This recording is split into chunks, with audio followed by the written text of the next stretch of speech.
adopted as the true record of proceedings. I have a copy of the official report of Tuesday, 25th February 2025. Any corrections? Honorable members, in the absence of any correction, yes? Mr. Speaker, some minor corrections on column 79, second paragraph, line 8. Line 8, the former president, John Ajekun Kufuor, names are very significant. The second Kufuor was spelled wrongly. It should be Kufuor, not Our. Kufuor. It's a Kufuor. Then the last paragraph, the last sentence, beginning to tend to that concept. Tend is used here, but I suspect the right word should be tend, T-U-R-N, instead of tend, T-E-N-D. Thank you.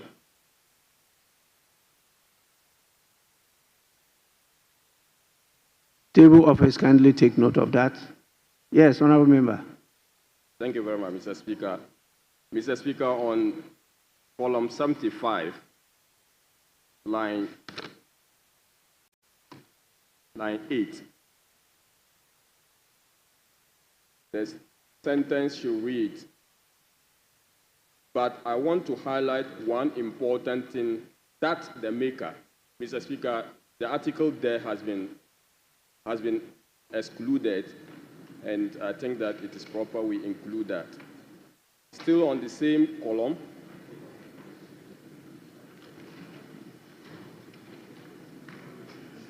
line 17.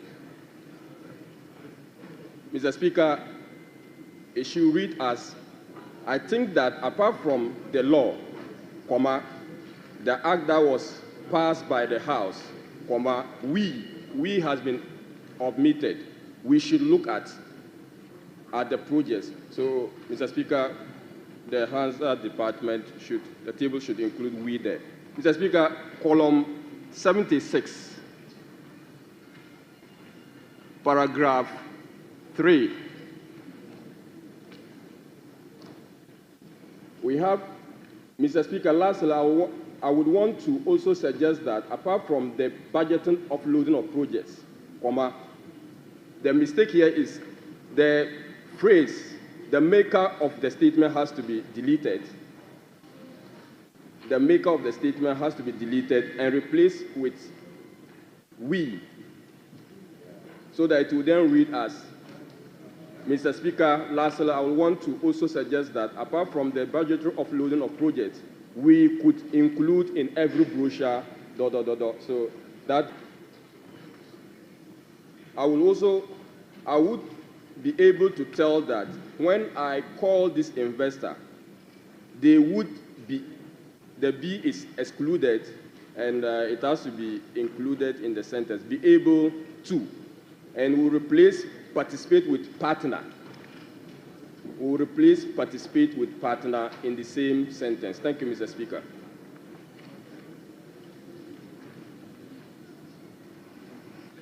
Well, table office, you have to listen to the voice and do the proper thing. Well, this is quite massive, and partner and participate, they are quite different and distinct. So the voice will determine which one to use. Because if you read the standing orders, it talks about it being put in as much as possible. Is a verbatim reportage of what is said on the floor. Report. My contribution to the tribute to the Osajefo, Dr. Kwame Nkrumah, the second paragraph at column 144, The word is faith columnists, not feed. So it should be FIFTH. What we have here is FEED. So, Mr. Speaker, if that can be corrected. And then the first paragraph at column 144, Fidel Castro should not belong to that category. It should be put in a different category. So if the corrections could be effected accordingly. Thank you, Mr. Speaker.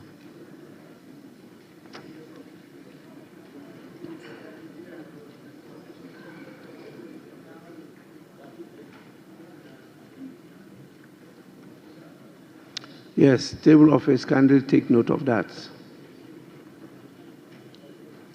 Yes. Honorable members, there be no further corrections. The official report of the 25th February 2025 is hereby adopted as a true record of proceedings.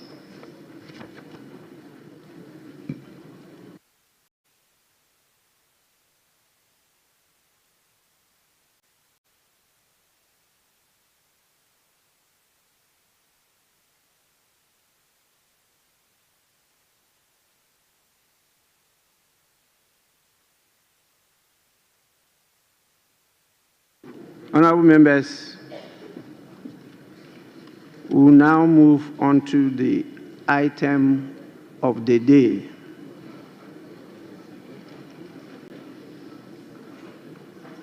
I mean the main item of the day, that is item 7, statements. The first statement. Yes. Thank you, Mr. Speaker. Mr. Speaker, on our today's order paper, item 7, as you rightly call, the budget statement and economic policy of the government for the year ending 31st December 2025.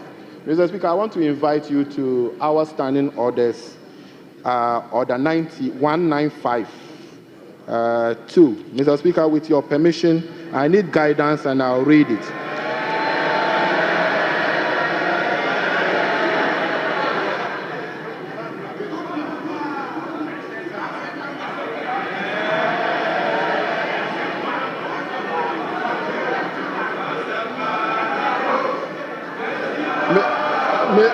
Mr. Speaker.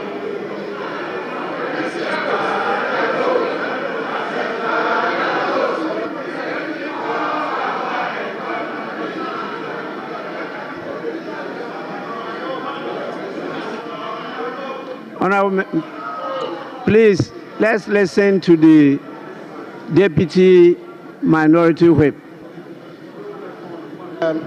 Thank you, Mr. Speaker. I think the Minister was, Mr. Speaker, order 1952. With your permission, Mr. Speaker, I need guidance and I read. The budget statement and economic policy of the government shall be presented to the House by the Minister responsible for finance on behalf of or on the authority of the President, and in a form the House may determine. Mr. Speaker, I'm emphasizing on the last part, in a form the House may determine. Mr. Speaker, as we speak, this new standing orders on this 9th Parliament, we haven't determined any form the budget statement will be presented as at now. Mr. Speaker, I have gone to read Order 6, and I have checked on our schedule from Schedule 1 to Schedule 10, and that of Order 6, and I have not been able to understand. And as we stand, Mr. Speaker,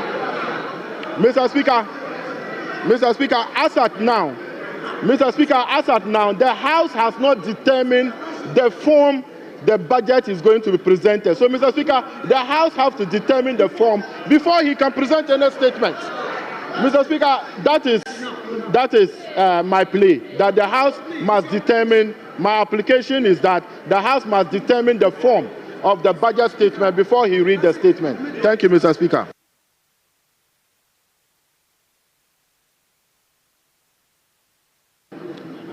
Majority Leader.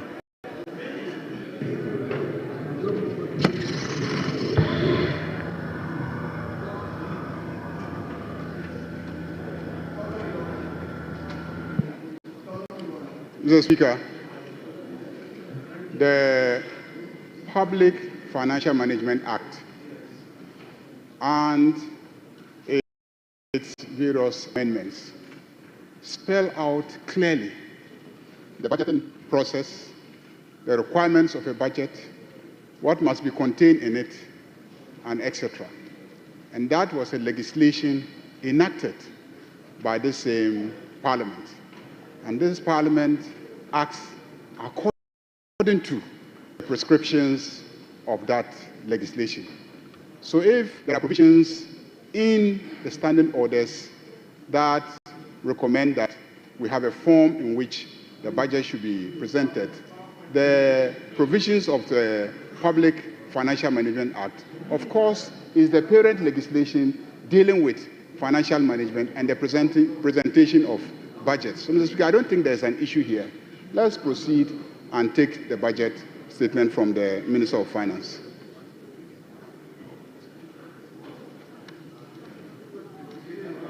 Yes, Minority Leader.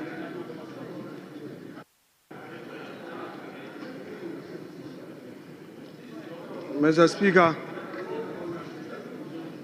I have listened to the application by the Member of Parliament for Toulon. I have also listened to the Leader of the House responding to the said application. The Leader of the House makes a general submission. The application was anchored on the rules of this House. A mandatory provision in Order 195, there's no may there. It reads, for the avoidance of doubt and at the risk of being repetitive, this is what it says. The budget statement in economic policy of the government shall be presented to the House by the Minister responsible for finance on behalf of and on the authority of the President, and in the form the House may determine. Yes, wait, look at them. Mr. Speaker, wait, yes. So, yes, wait. Mr. Speaker, they should take it easy. They should take it easy. They should take it easy. This is law. Take it easy. Take it easy. Take it easy. So, Mr. Speaker, what is the reverse logic? Please, for the benefit of our young ones, for the benefits of the young ones, Mr. Speaker,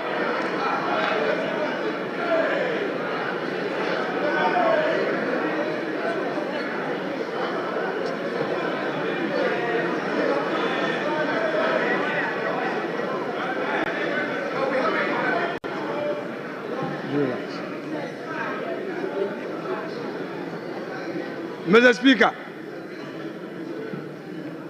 this House is a house of procedure. This House is equally guided by its own rules and precedents. Wait a moment. For those who are in a hurry to shout in his agreement, if the law says may determine, is it also the case that in reverse logic, the House may decide not to determine any form? What? No, wait. The law is that a budget statement must be presented. But we are saying again that as a House, we may have to determine which form. So, Mr. Speaker, the invitation by the minority, the deputy minority whip, is well founded. He is inviting us as a House to determine, are we going to allow him to make a statement, or we are going to allow him to move a motion? Is it going to be in a form of a motion or in a form of our own rules? You didn't attack him on the rules. You didn't know. You didn't know. You didn't say anything against his application on the rules. Mr. Speaker, as the minister is here, in which form are we going to listen to him? What are you? Is he going to make a statement, or he is going to move a motion? Mr. Speaker, this house is being invited to determine this matter.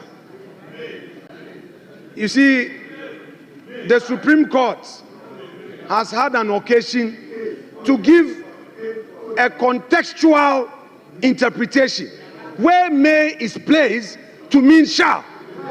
Yes, it is there. No, come on, Mr.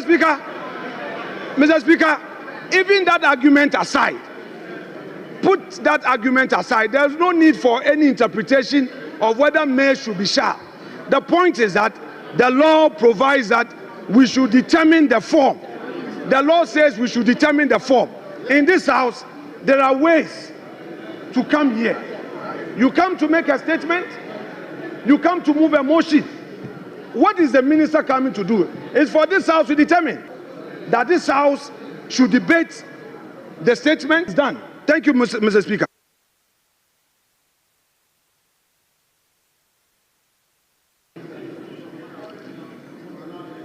I will want to rule on this matter.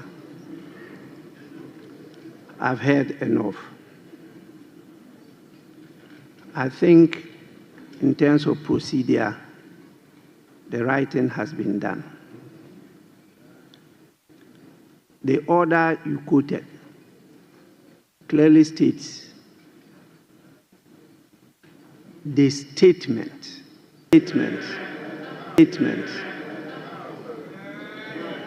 And when statements are admitted, they are presented as statements. Now, when you go to 1952, which you refer to, it says the budget statement and economic policy of the government shall be presented to the House by the minister responsible for finance on behalf of or on the authority of the president. That's first. Second, and in a form the House may determine. Honorable Minority Leader, you are not in a shouting battle. Please.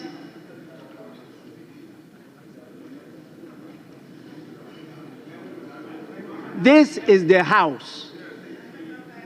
The only way the House can determine however you define form is when the statement is presented to you.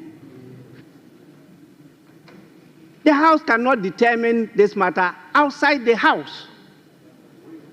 You can only determine it when you are truly sitting as a House.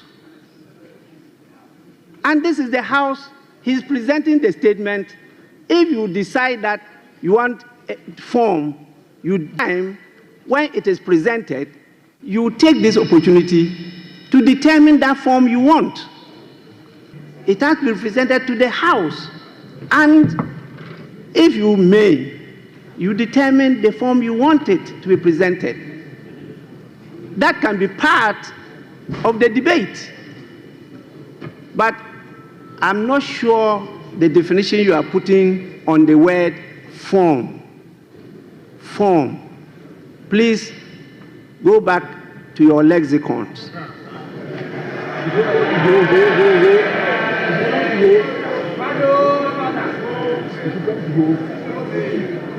To determine the meaning of form.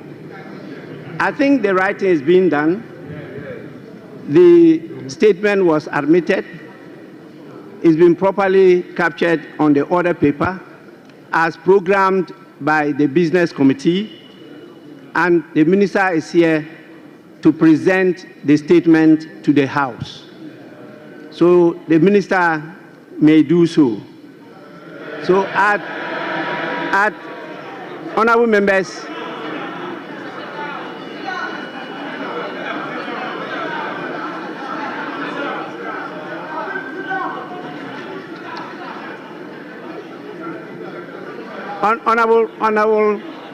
Honorable Minister, just a minute. Just a minute. Honorable members, at the commencement, yes. Mr. Speaker, just to thank you for your guidance and the proper interpretation of 1952. Thank you, Mr. Speaker.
Mahama, and pursuant to Article 179 of the Constitution and the other paper and the standing orders of the House, Order 1952, and today's order paper, Item 7. Mr. Speaker, I present to you the budget statement and economic policy of government for the year ending 31st December 2025. Right Honorable Speaker, today marks a moment of great significance, and I have the singular honor to stand before this House to present, on behalf of His Excellency,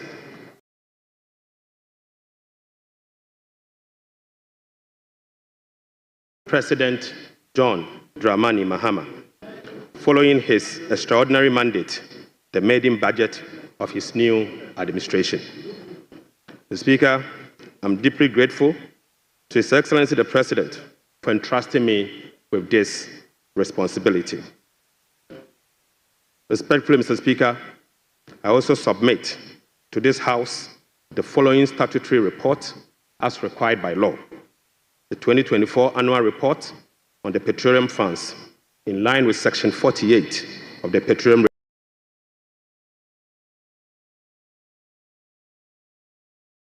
Revenue Management Act 2011, Act 815, as amended, Mr. Speaker. Mr. Speaker, I also submit the 2024 Energy Sector Levies Report in accordance with Section 6 of the Energy Sector Levies Act 2015, Act 899.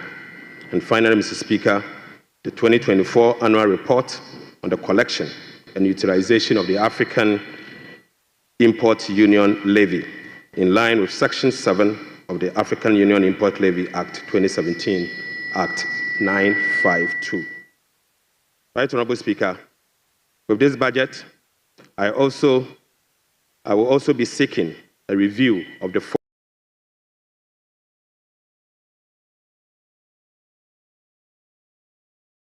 following Act to support the policies of government aimed at stabilizing the economy and promoting inclusive growth. The first will be an amendment to the Petroleum Revenue Management Act 2011, Act 815.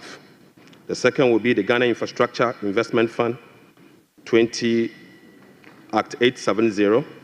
And the second will be an amendment to the Mineral Income Investment Fund Act 2018, Act 978.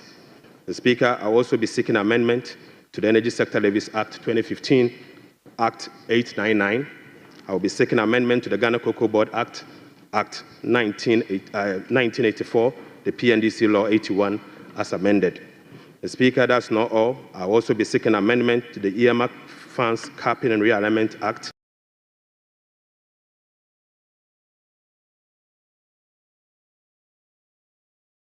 2017, Act 947, the Ghana Procurement Authority Act 2003, Act 663, as amended,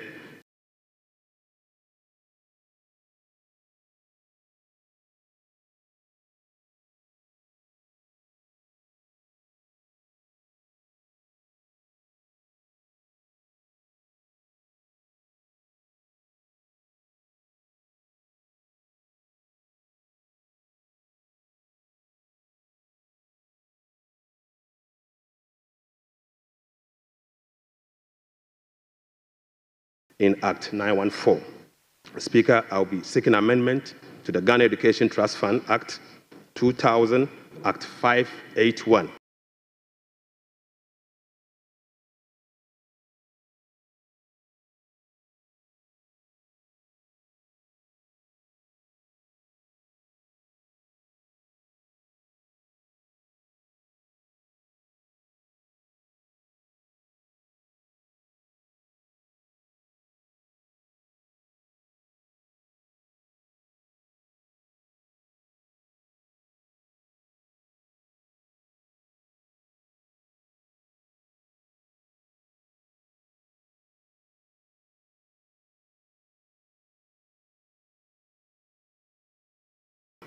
And finally, Mr. Speaker, I will also be seeking amendment to the Fiscal Responsibility Act 2018, Act 982, and incorporating into a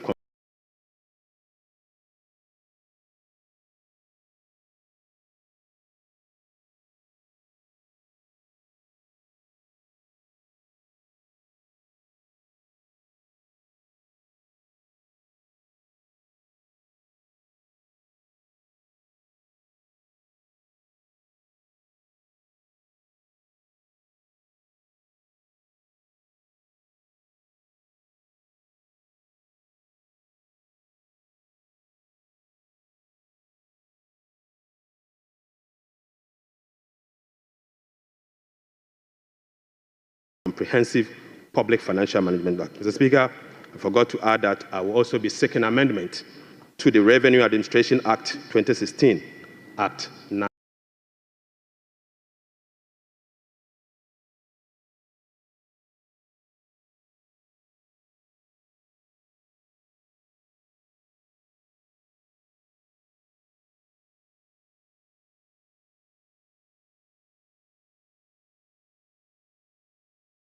915.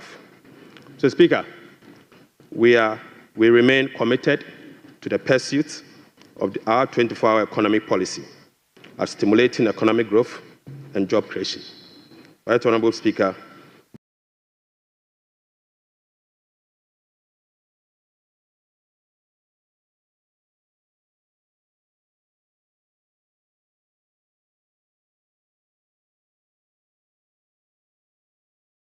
this policy will contribute to addressing Ghana's structural economic challenge by creating an integrated, efficient, and increasingly export-driven industrial economy that fulfills the utilization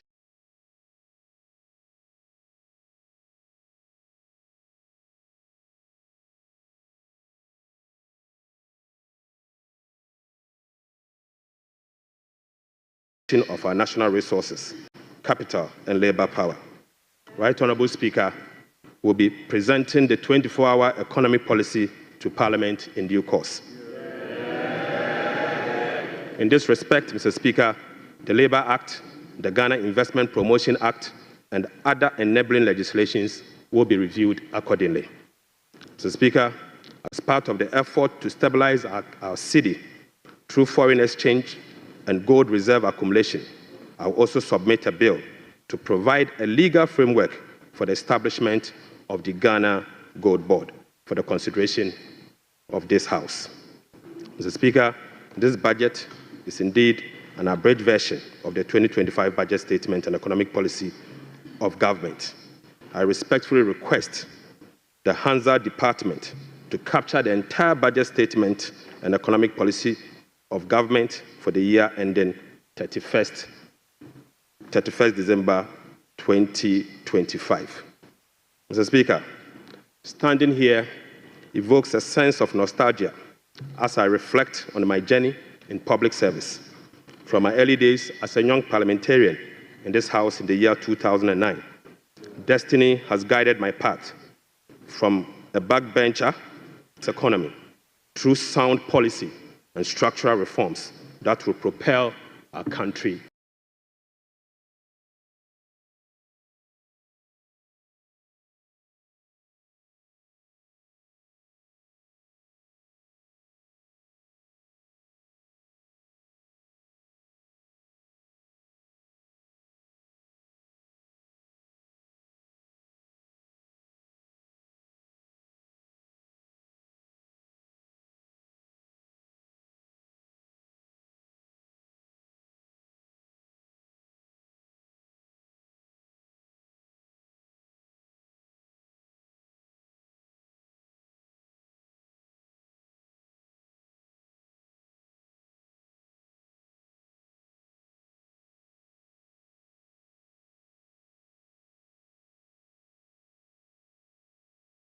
forward. Mr. Speaker, there comes a time in a nation's history when fundamental challenges must be confronted. Difficult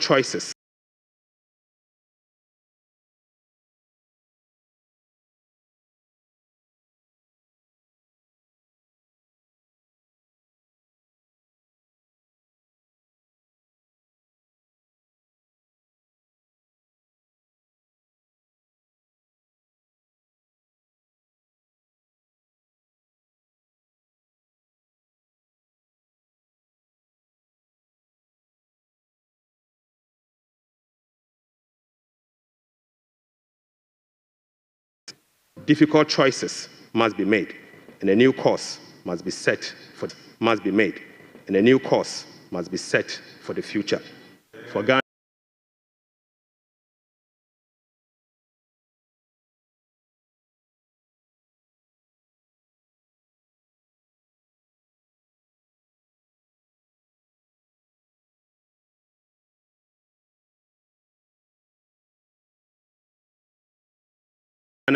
the defining moment is now. Mr. Speaker, President John Dramani Mahama, the defining moment is now. Mr. Speaker, President John Dramani Mahama made a commitment to reset Ghana for jobs, accountability, prosperity. The Speaker, as captured in the NDC manifesto, in this regard, the theme of our budget is resetting the economy for Ghana we want. Right Honourable Speaker, the democratic principles we tirelessly fought for are being held. Our democracy has been consolidated with yet another peaceful transition of power. That notwithstanding, our youth face an uncertain future with growing unemployment and hopelessness. This suggests that the dividend of democracy, such as economic prosperity and social justice, remains elusive. Mr. Speaker, the choice before us as a country are clear. We can either continue on a path of self-destruction by not confronting the problems, or we can embark on a journey of fundamental reforms and transformation, one that resets our economic model, redefines our priorities, honors our social contract, and provides opportunity for all. Mr. Speaker, luckily, President Mahama has chosen the path of reform and transformation. He will fix the economy. He will restore hope and lead us to build the Ghana we want together. Right Honorable Speaker, this budget was preceded by the National Economic Dialogue on the theme Resetting Ghana, Building the Economy We Want Together, on the 3rd and the 4th of March 2025. Through this consensus-building dialogue, the people demanded a decisive action, real solution to the severe challenges that plagued us as a country.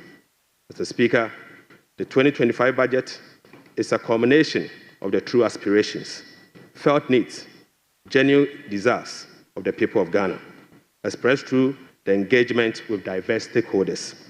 As part of our broad consultation also, ahead of the budget, we recently engaged traders at major trading centers, including the Mokola market, to listen to their concerns, gauge their expectations, and elicit their input. Mr. Speaker, the extensive consultation revealed that the overriding concern among Ghanaian traders and business community remains price and exchange rate stability. Apart from eroding their working capital, exchange rate volatilities makes effective business planning impossible and increase the cost of doing business. This budget outlines far-reaching measures which will be implemented in close collaboration with the Central Bank, the Bank of Ghana, to effectively and efficiently manage the exchange rate and inflation. Mr. Speaker, we also engage the youth of Ghana in a dialogue on social media as part of our new budget consultation. Mr. Speaker, during my engagement with the youth, it was revealed that 321 pharmacists who were employed since June 2023 have not received their salaries. We will take urgent steps to remedy this situation immediately. Right Honorable Speaker, this conversation was an eye-opening experience, one that strengthened my belief that the voices of the youth matter in designing policies that directly and indirectly impact their lives and future. Mr. Speaker, in the year 2016, I came to this chamber on behalf of the then Minister of Finance, the Honorable Seth Emmanuel Tepe, and led the passage of the Public Financial Management Act 2016, Act 912, to deploy a robust public financial management system. Even though, Mr. Speaker, the Public Financial Management Act, its poor implementation has rendered our public financial management systems weak, allowing for abuse and costly infraction. So, Speaker, President Mahama's government is committed to the full implementation of this critical legislation. So, Speaker, accordingly, we will enforce the sanction regime, link contracting and public procurement to budgetary provisions in the medium-term expenditure framework, and seek parliamentary approval for all multi-year commitments as required by law. Mr. Speaker, we will comply with the public procurement process and link them to approved budget. We will also respect the limits of the appropriations as approved by Parliament. We will rationalize the management of the compensation of employees, including conducting headcount across the country. Mr. Speaker, I now turn my attention or my focus to the state of the Ghanaian economy as at 31st December 2025. Right Honorable Speaker, Mr. Speaker, I now focus my attention on the state of the Ghanaian economy as at 31st December 2024. Mr. Speaker, hands on heart, we inherited an economy in deep crisis. Mr. Speaker, an economy hard hit with debt and beset by other fiscal challenges, such as large accumulation of MDRS, energy sector shortfalls, and financial sector payments. Mr. Speaker, weak commitment control and reckless public spending have reversed the progress made in fiscal consolidation, even under the IMF program that commenced in the year 2023. Mr. Speaker, notwithstanding the gains made under the IMF-supported program that was to achieve through the painful sacrifice of domestic bondholders, external creditors, and taxpayers, the economy remains in distress. Right Honorable Speaker, key performance indicators to be assessed by the IMF staff in the upcoming fourth review of the program, scheduled for April 2025, such as the primary balance on commitment basis, inflation, social protection, and others, as at end 2024, are likely missed. Right Honorable Speaker, in addition, all structural benchmarks due by end December 2024 are also missed. So, Speaker, inflation worsened in the year 2024 from 23.2% in the year 2023 to 23.8% in 2024. So, Speaker, the 2024 end period inflation also exceeded the budget target of 15% by 8.8 percentage points and the IMF central target of 18% by 5.8 percentage points. Unfortunately, this has triggered a discussion with IMF under the monetary policy consultation clause. Right Honorable Speaker, the primary balance on commitment basis worsened from a deficit of 0.2% of GDP in the year 2023 to a deficit of 3.9% in the year 2024. Mr. Speaker, the primary balance on commitment basis target for 2024 was a surplus of 0.5% of GDP. Sadly, the previous government recorded a deficit of 3.9 percentage point of GDP. This presents a slippage of a whopping 4.4 percentage points.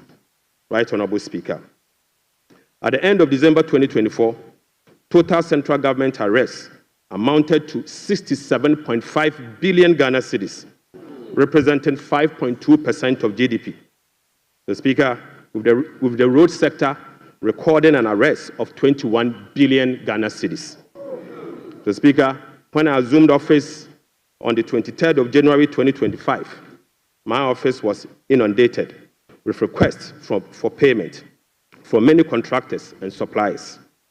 To ascertain the total arrests and outstanding payment for all MDAs, the Ministry of Finance decided to formally request all MDAs on the 28th of January 2028 to submit information on all arrests and outstanding claims for validation.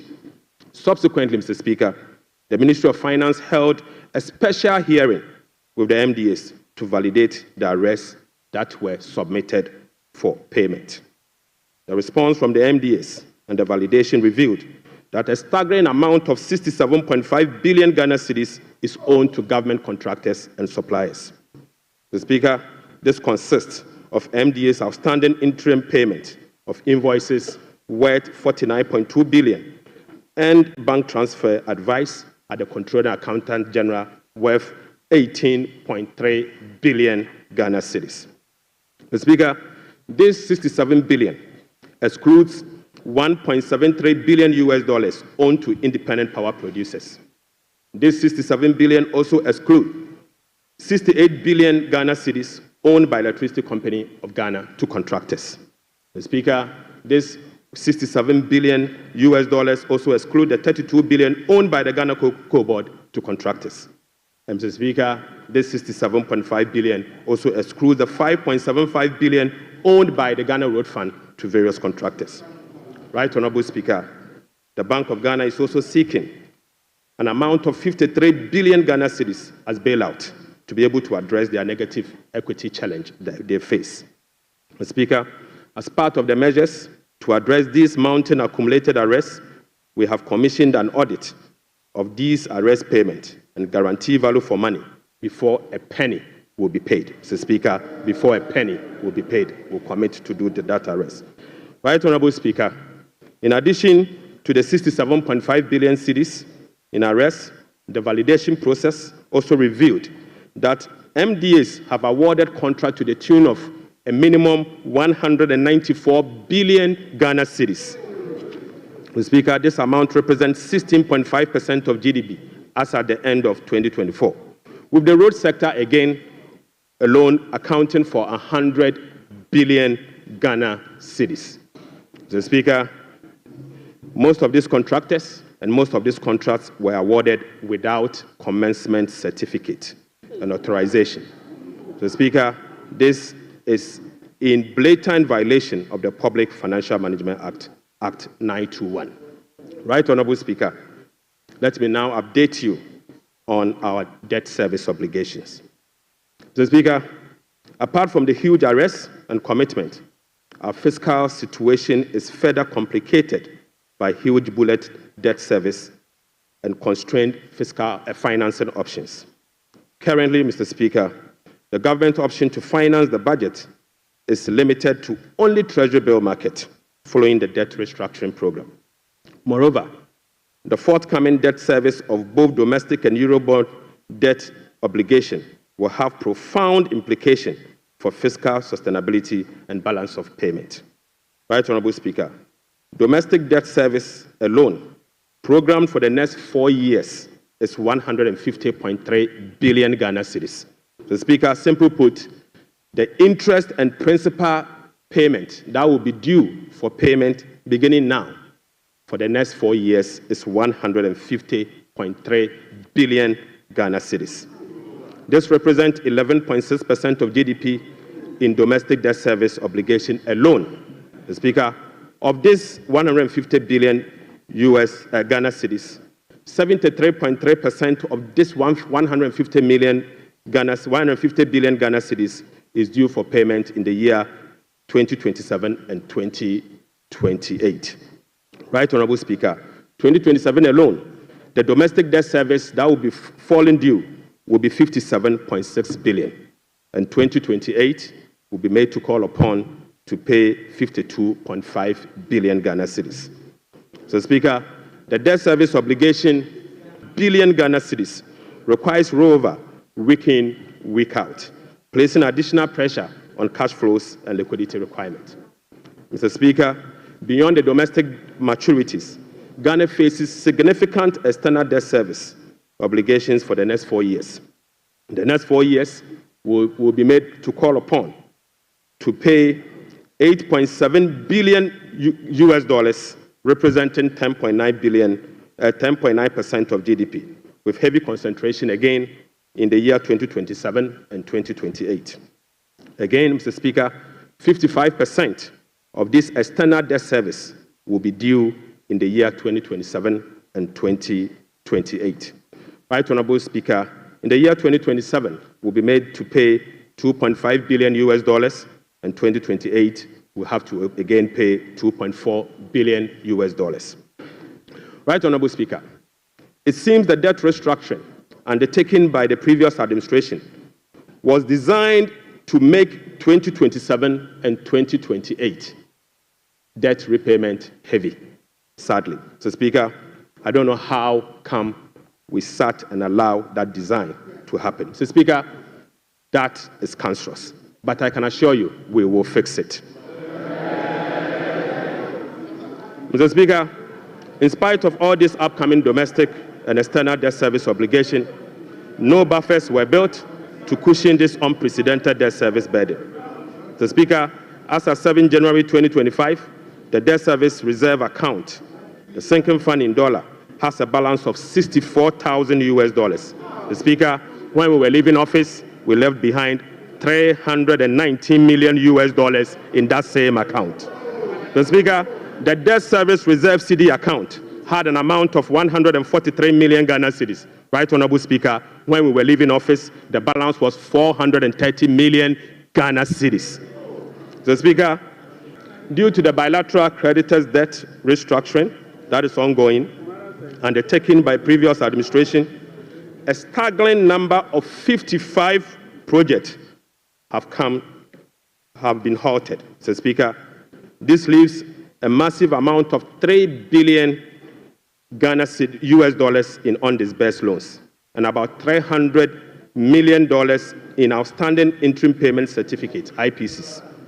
Some of these projects include the famous Ifeanyi Kwanta Hospital, the Kejetia Market Phase 2, the Bolgatanga Boko Pomakrom Road, and the Tema Aflawa Road project. Delayed payment and demobilization from site could result in cost overruns of over $1.1 billion US. Right, Honorable Speaker, the IMF-supported program imposed an annual disbursement ceiling of $250 million for all bilateral loans that are being restructured. This constraint means that it will take a minimum of 12 years to complete all of this stalled program. Mr. Speaker, unfortunately, as a result of the debt restructuring or this stalled program, working with the IMF will take a minimum of 12 years if we decide to go business as usual.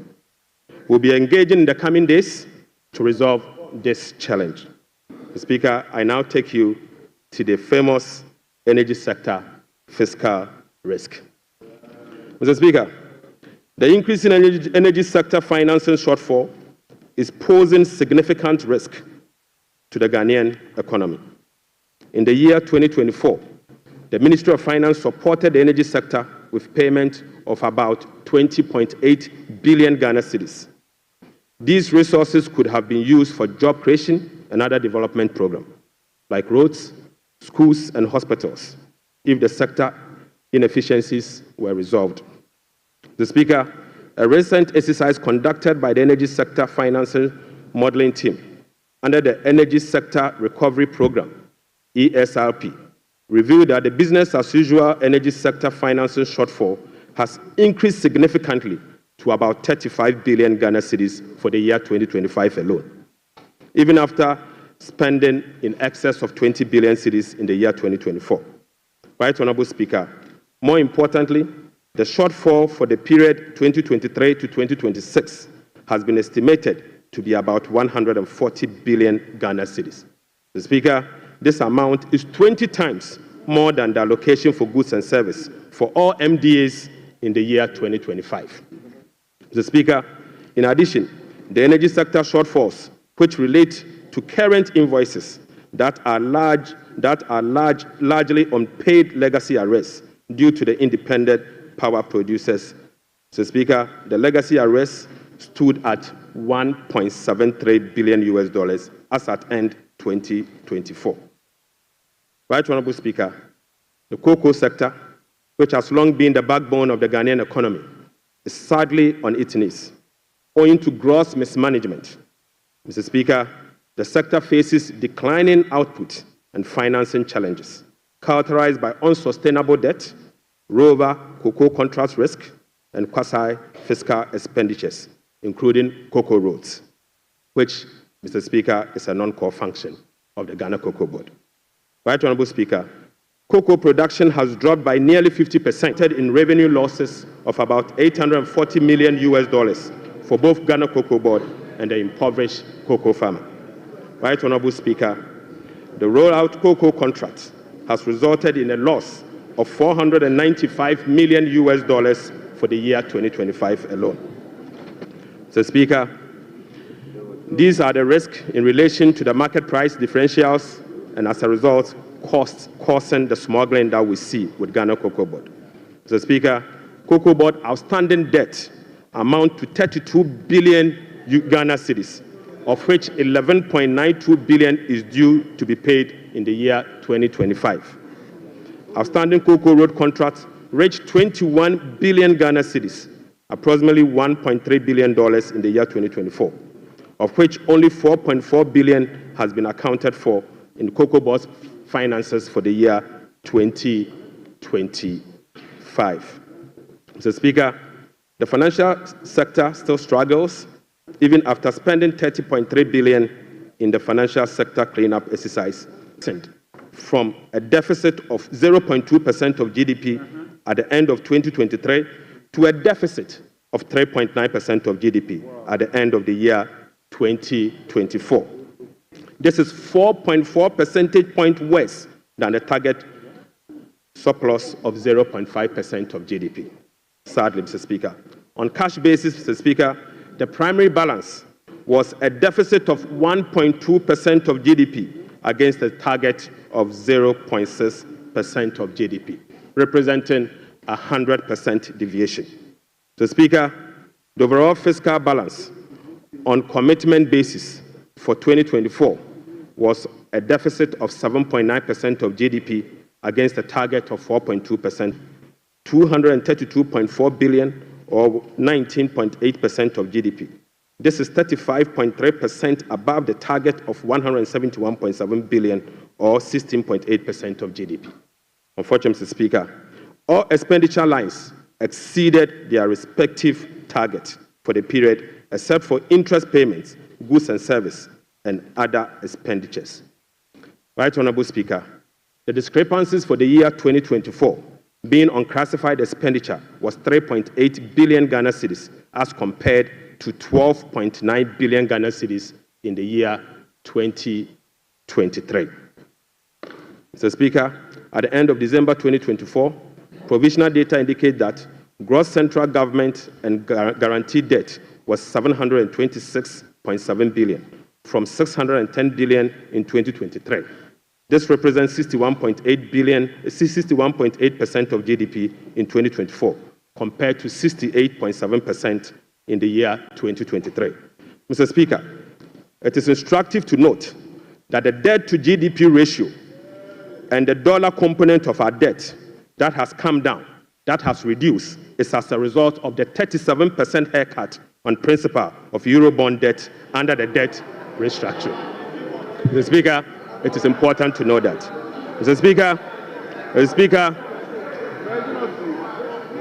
Right Honorable Speaker, it is instructive to note that the debt to GDP that has reduced is as a result of the 37% haircut on principal and interest that were given to Eurobond bondholders. So, Speaker, you may recall that the government commenced the debt restructuring program in the year 2022 to restore debt sustainability and economic stability. As of now, the restructuring process is approximately 93% completed. The remaining 7% relate to debt of $2.7 billion owed to commercial creditors. We are committed to completing the remaining debt restructuring as soon as possible. So, Speaker, real sector development in the year 2024. Right Honorable Speaker, provisional 2024 GDP statistics published by the Ghana Statistical Service on the 10th of March 2025 shows that overall real GDP growth increased.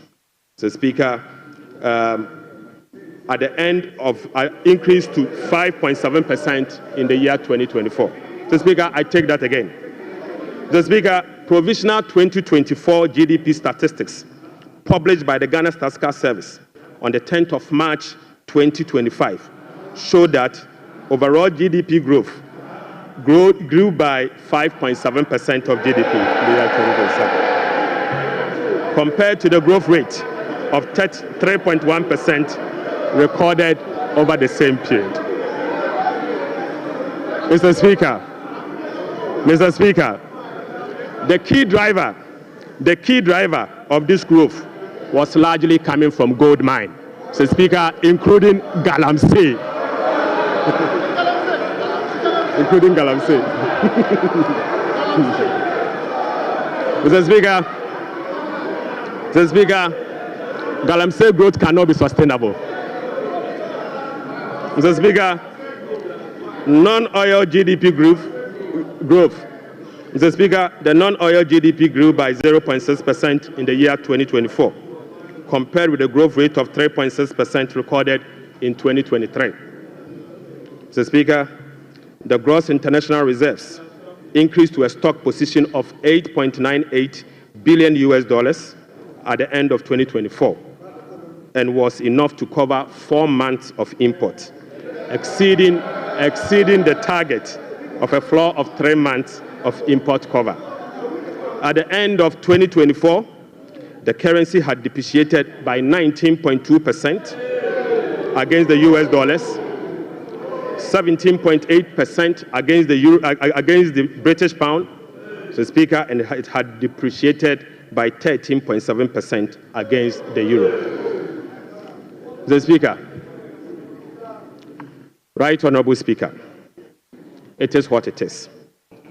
The state of our economy is troubling, but we will fix it. Mr. Speaker, touch wood, we will fix it. But Mr. Speaker, it will require some sacrifices, truthfulness, transparency, and discipline. We will take strong measures to confront the situation head-on. Mr. Speaker, the sacrifice must come from all stakeholders, beginning with the government. Mr. Speaker, His Excellency the President appreciates this and has led the charge by significantly downsizing his government from the Elephant 88 to the Umbrella 60. Mr. Speaker, he has also reduced the number of his government ministries from the Elephant 30 to the Umbrella 23. Mr. Speaker, as part of the contribution to the resetting agenda, organized labor has followed suit by working with government and employers association to agree on a modest 10% increase in base pay and minimum wage for the year 2025. Right Honorable Speaker, on behalf of His Excellency the President, all other stakeholders, including the business community, faith-based organizations, academia, and civil society, to support this national call. So, Speaker, our immediate task is to reset our nation, to restore good governance, reduce the excruciating suffering of our people, and set our country on a trajectory of economic transformation. So, Speaker, our vision is to build a prosperous and a democratic state, anchored on the principles of freedom and justice, providing equal opportunities for all. So, Speaker, through this vision, we will work together to build the Ghana we want. Right Honorable Speaker, the resetting agenda will be anchored on the following. 1, restoring hope in our democracy, renewing trust in public officials, and helping every Ghanaian attain their full potential. Offering a trusted hand to the vulnerable, particularly women and youth, and creating a new Ghana for coming generations. And finally, stimulating demand by patronizing made-in-Ghana goods under the 24-hour economy. Mr. Speaker, today I came to this chamber with made-in-Ghana bag, signifying, Mr. Speaker, with made-in-Ghana bag, Mr. Speaker, I would like to first present, Mr. Speaker, they don't know that in Ghana we sew suit. Right Honorable Speaker, I would like to first present the government's immediate and strong measures to address the current challenges we are confronted with, followed by the medium-term vision, policy objectives, and targets. Right Honorable Speaker, consistent with Section 14 of the Public Financial Management Act 2016, Act 911, the fiscal policy objectives of this government is to support the economic transformation agenda to ensure the macroeconomic stability of the country and the tax administration through digital technology. Mr. Speaker, we will also increase the share of domestic expenditure to spur economic growth and job creation. We'll be reducing public debt to sustainable levels and adopting prudent debt management practice to support debt sustainability. Reducing the fiscal deficit progressively in accordance with the amended Fiscal Responsibility Act to promote fiscal and debt sustainability. And Mr. Speaker, restoring confidence in the Ghana economy. Right Honorable Speaker, our approach will be to foster economic growth, accelerate job creation, reduce inflation, and stabilize the cedi.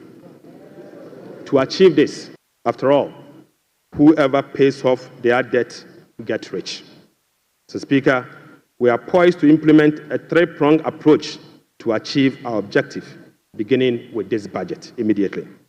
First will be to recalibrate the fiscal adjustment, and we believe that by prioritizing spending-led fiscal adjustment can initiate a positive cycle. Fiscal adjustment can initiate a positive cycle in a way that first, it will help lower inflation and curb depreciation of the cedi. Secondly, it will lessen government reliance on borrowing, which in turn will reduce the crowding out of private sector and lower interest rates. Lastly, this approach will ease the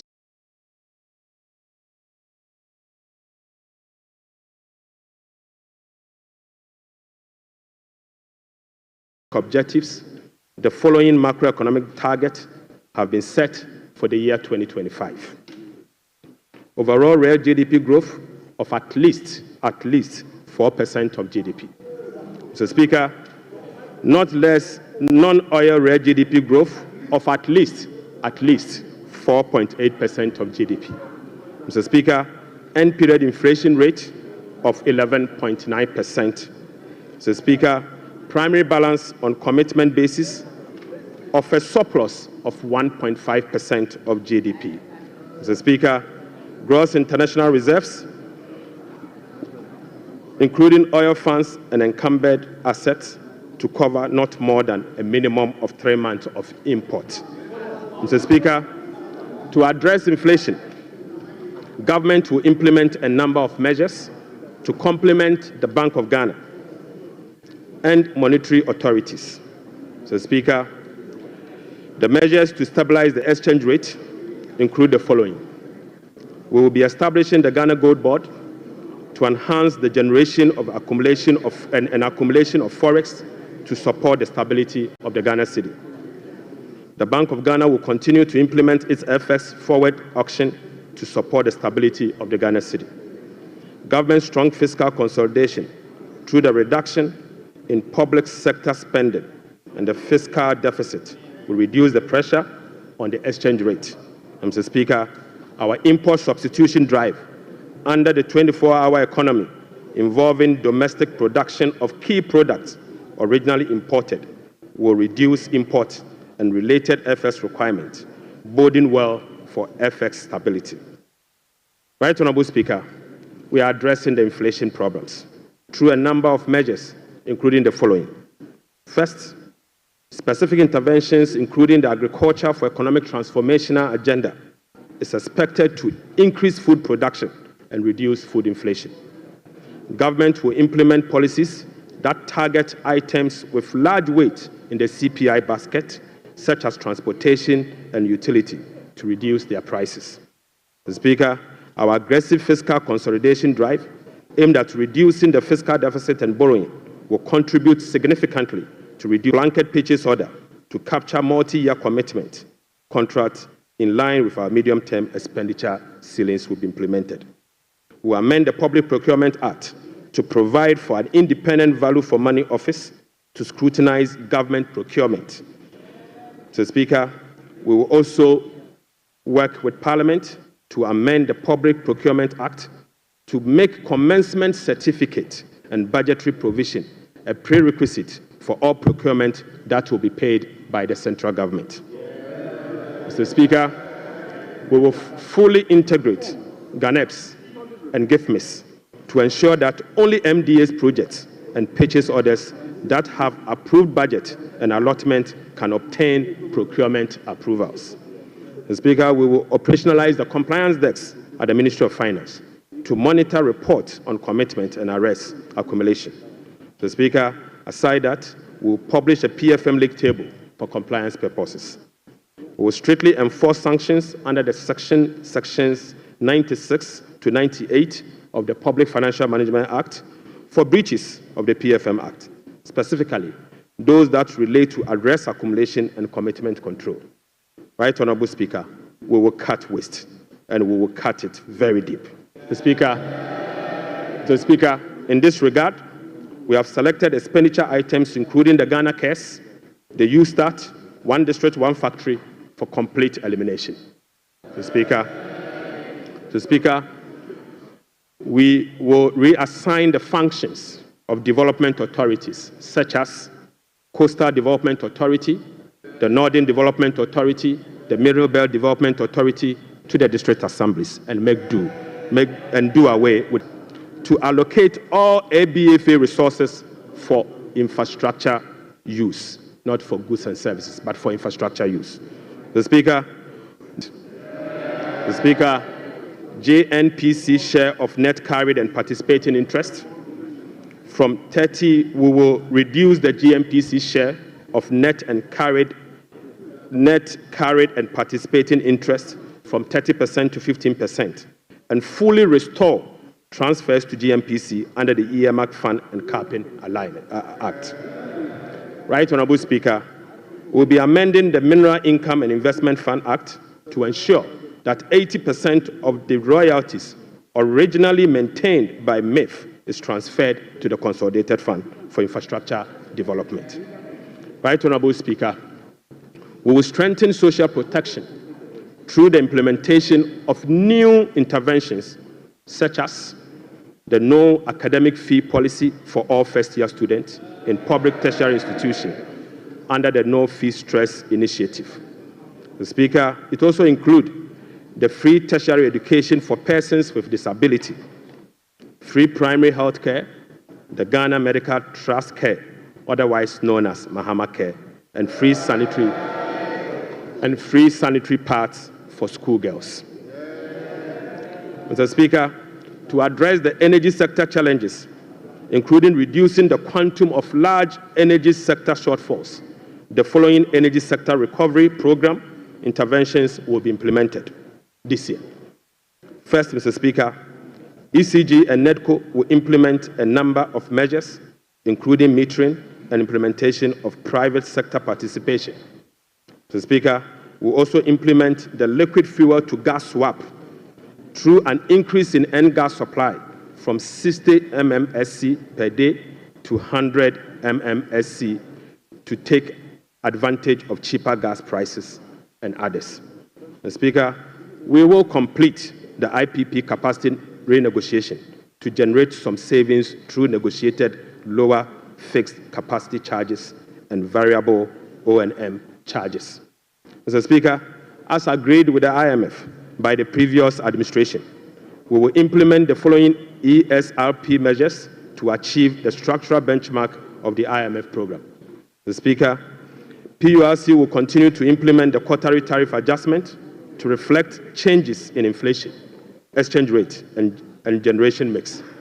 Mr. Speaker, PURC will also undertake a major tariff adjustment, which will be due in fourth quarter of 2025, to reflect capacity charges, additional liquid fuel usage, and additional CAPEX. The weighted average cost 80 cents per MMBTU to $8.45 to reflect the increased prices of natural gas as well as the changes in the supply mix. Mr. Speaker, the subsidy on weighted average cost of gas granted to some ceramic companies through the discounted industrial development tariff will be reversed. Mr. Speaker, I now take you to the revenue measures. Mr. Speaker, in proposing some revenue measures to achieve the 2025 fiscal target for your consideration, I'll first take you to the IMF requirement.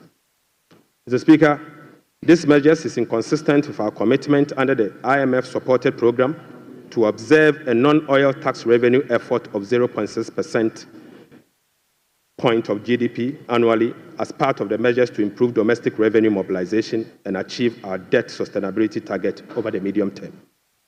Right, Honorable Speaker, despite our commitment to increase the non-oil tax revenue by 0.6%, we have programmed the following nuisance taxes for removal in line with our manifesto promise.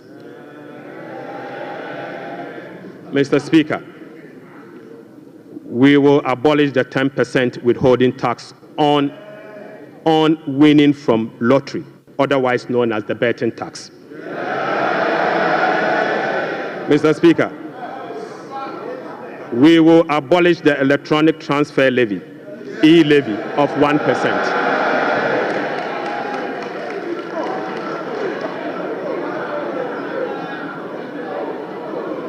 Mr.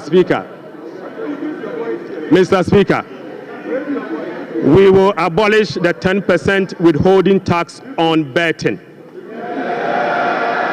We will abolish the electronic transfer levy, e-levy of 1%. We will abolish the emission levy, otherwise as in Wusie tax.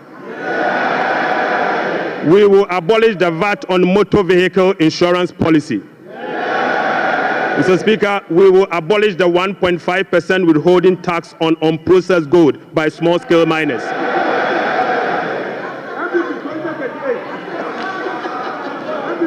Mr. Speaker, the removal of these taxes will ease the burden on households and improve their disposable income.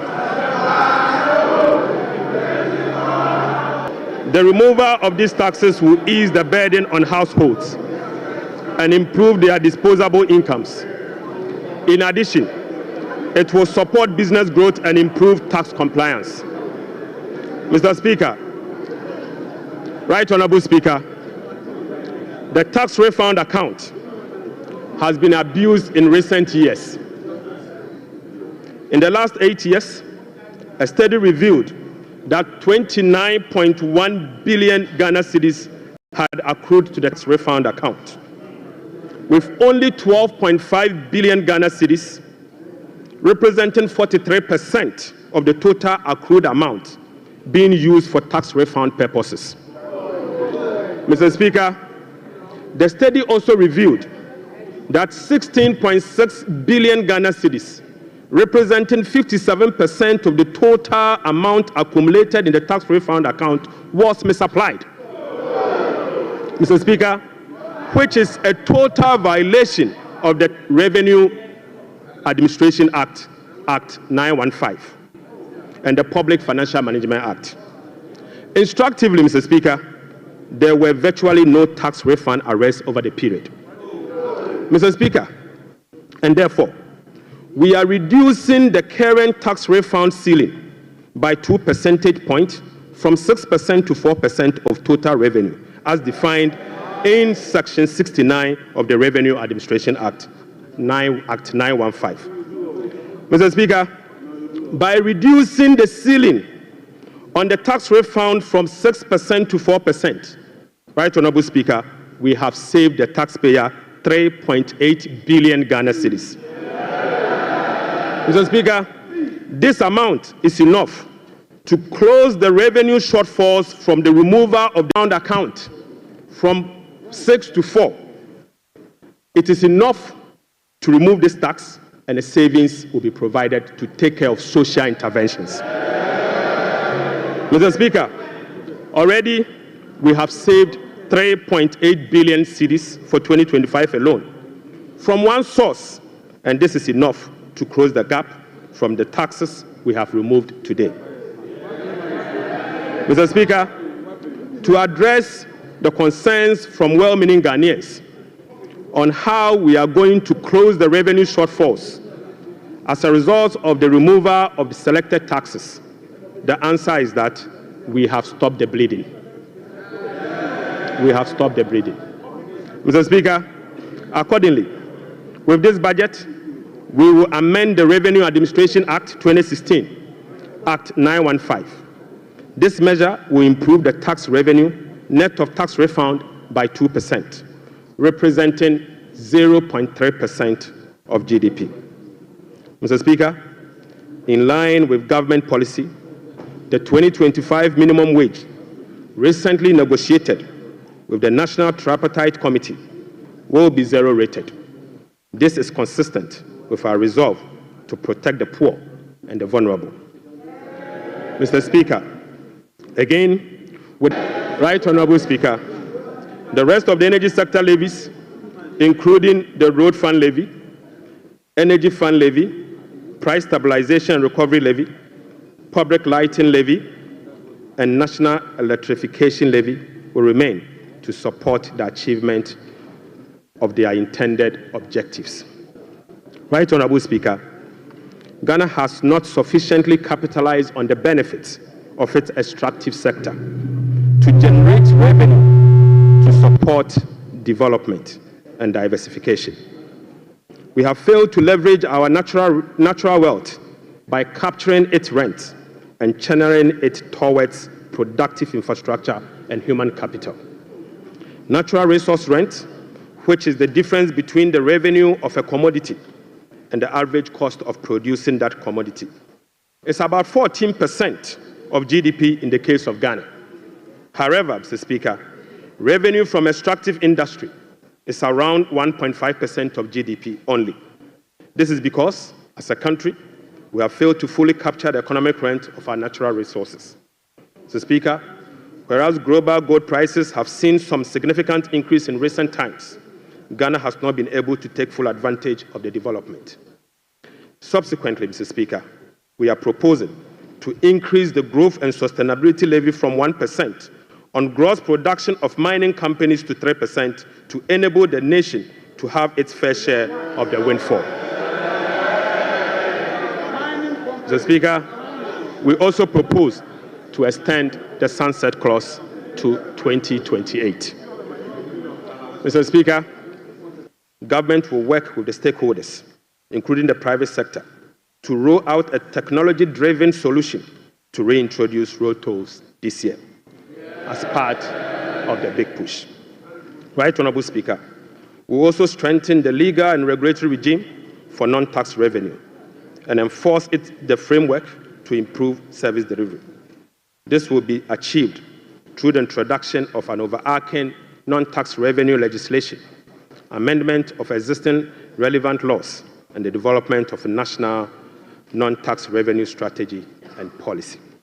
Mr. Speaker, as part of the reforms to improve other non-tax revenue streams, government will explore the operationalization of a regulatory framework for collection, management, and reporting of property rates consistent with our medium-term revenue strategy, 2024 to 2027, and the Local Government Act.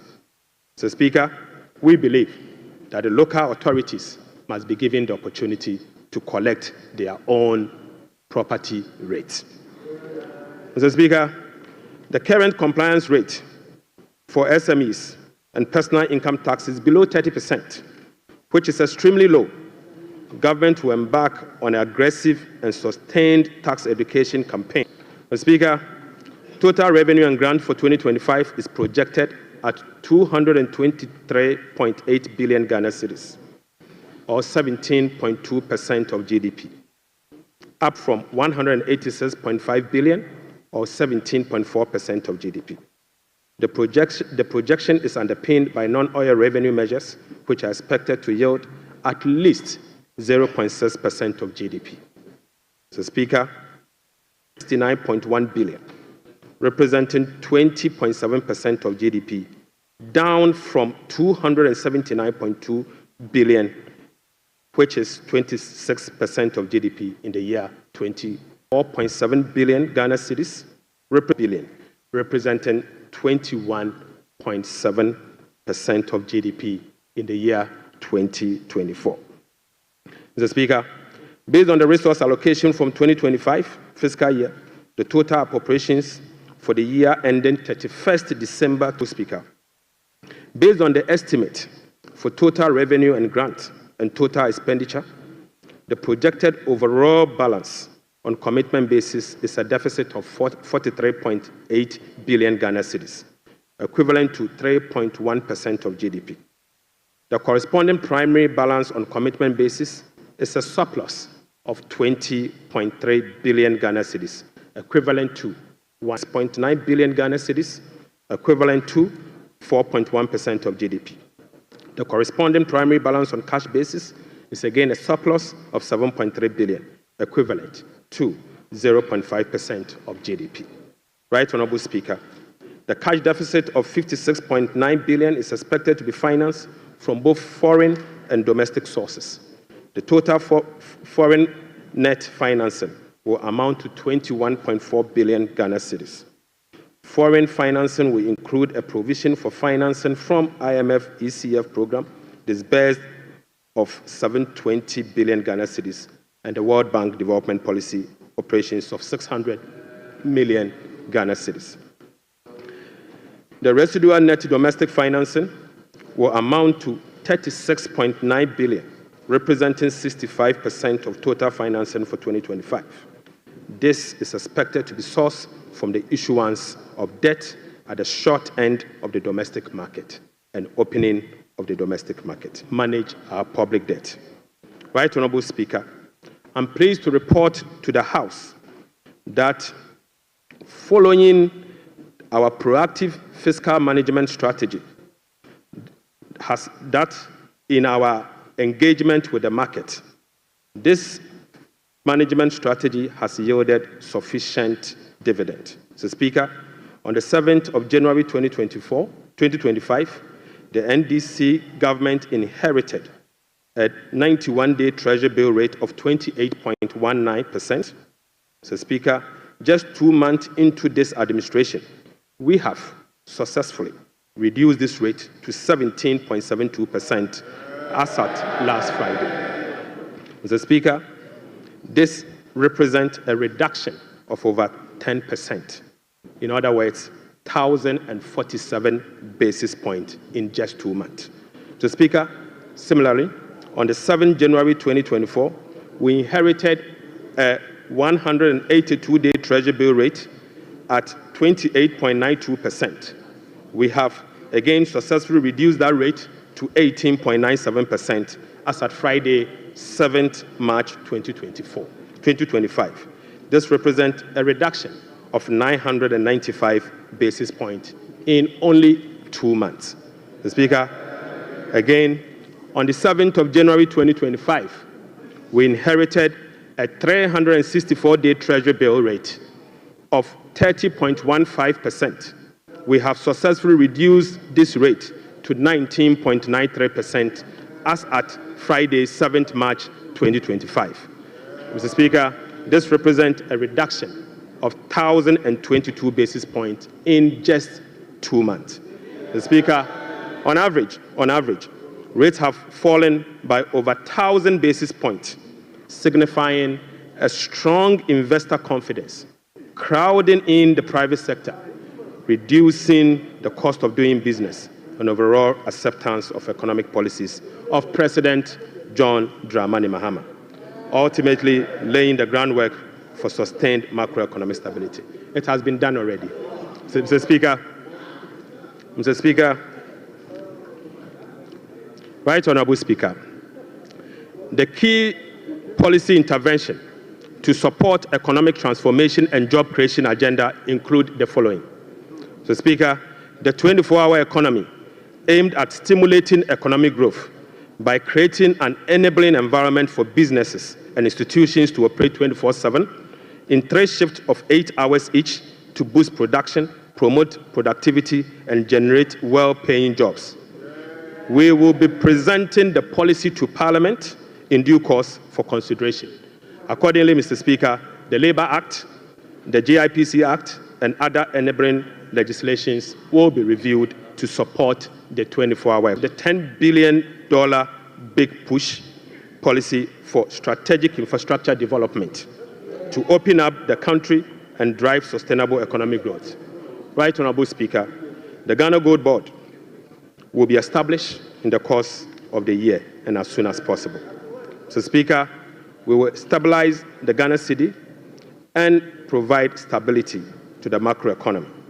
We will implement an economic transformational agenda underpinned by structural reforms anchored on promoting modernized agriculture, agribusiness, and value addition for import substitution, export, and job creation. Mr. Speaker, we will complement monetary policy with fiscal and real sector policies to reduce inflation. Food inflation will be reduced through the implementation of the Agriculture for Economic Transformation agenda, anchored on our 24-hour economy. Right Honorable Speaker, we will undertake key structural reforms to support inclusive economic growth, fiscal and debt sustainability, sound public financial management, efficient public service delivery, and good governance.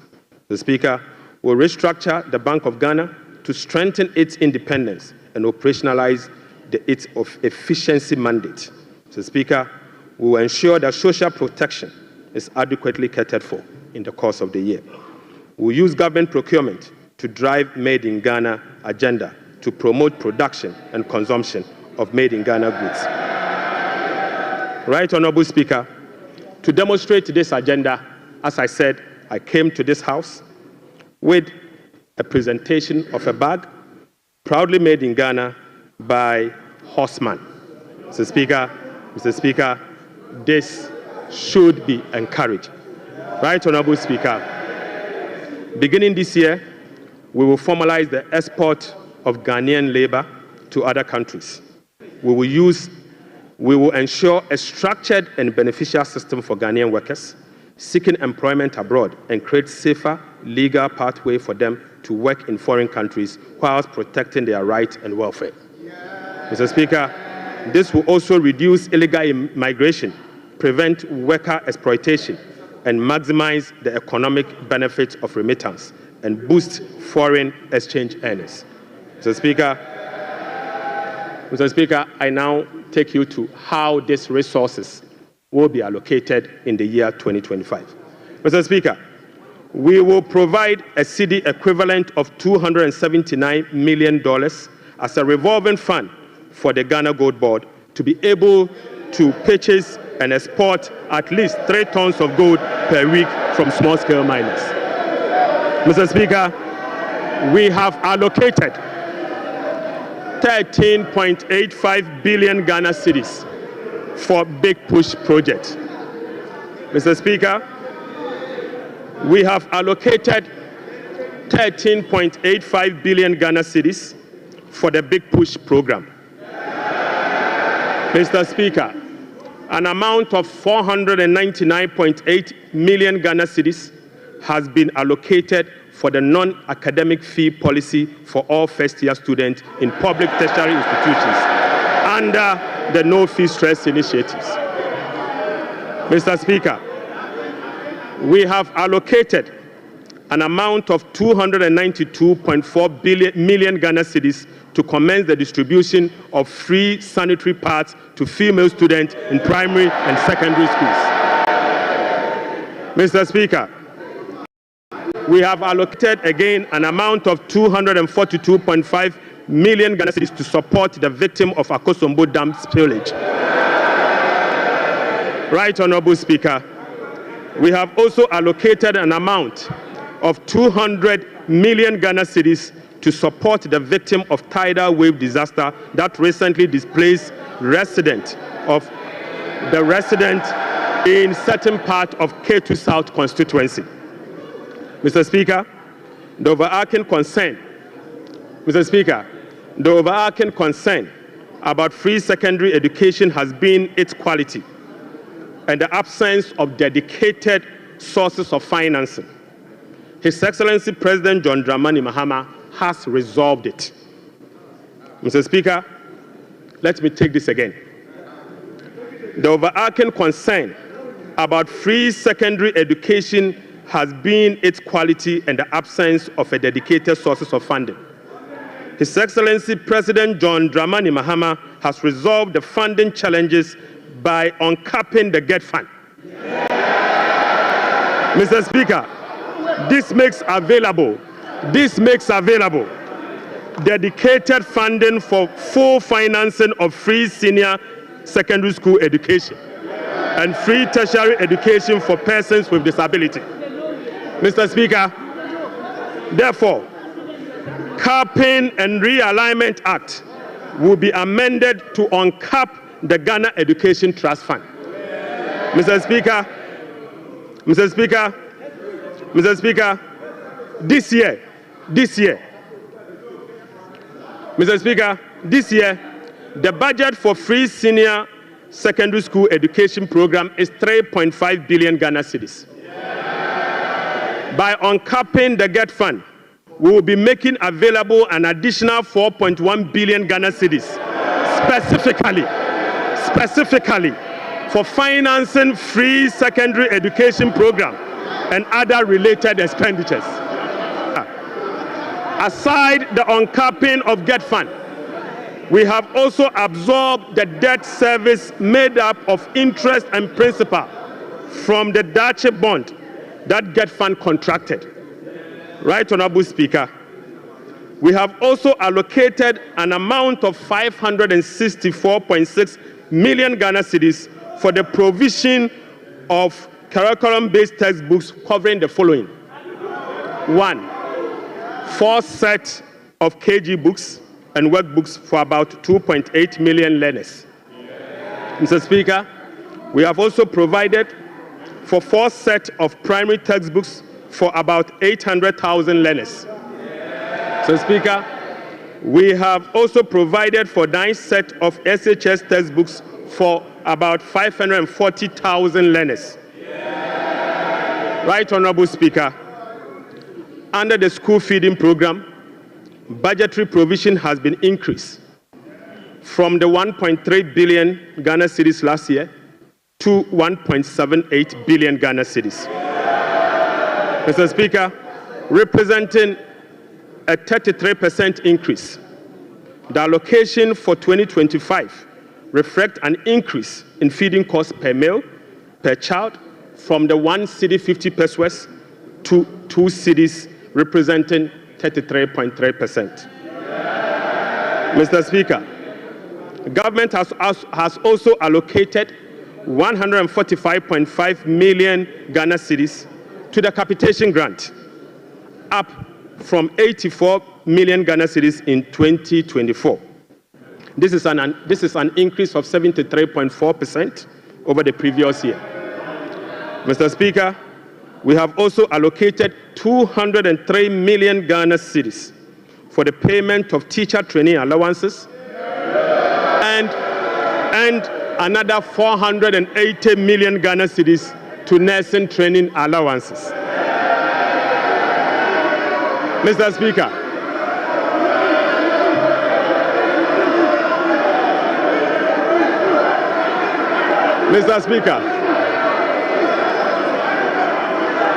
Mr. Speaker, we have uncapped the National Health Insurance Levy. Mr. Speaker,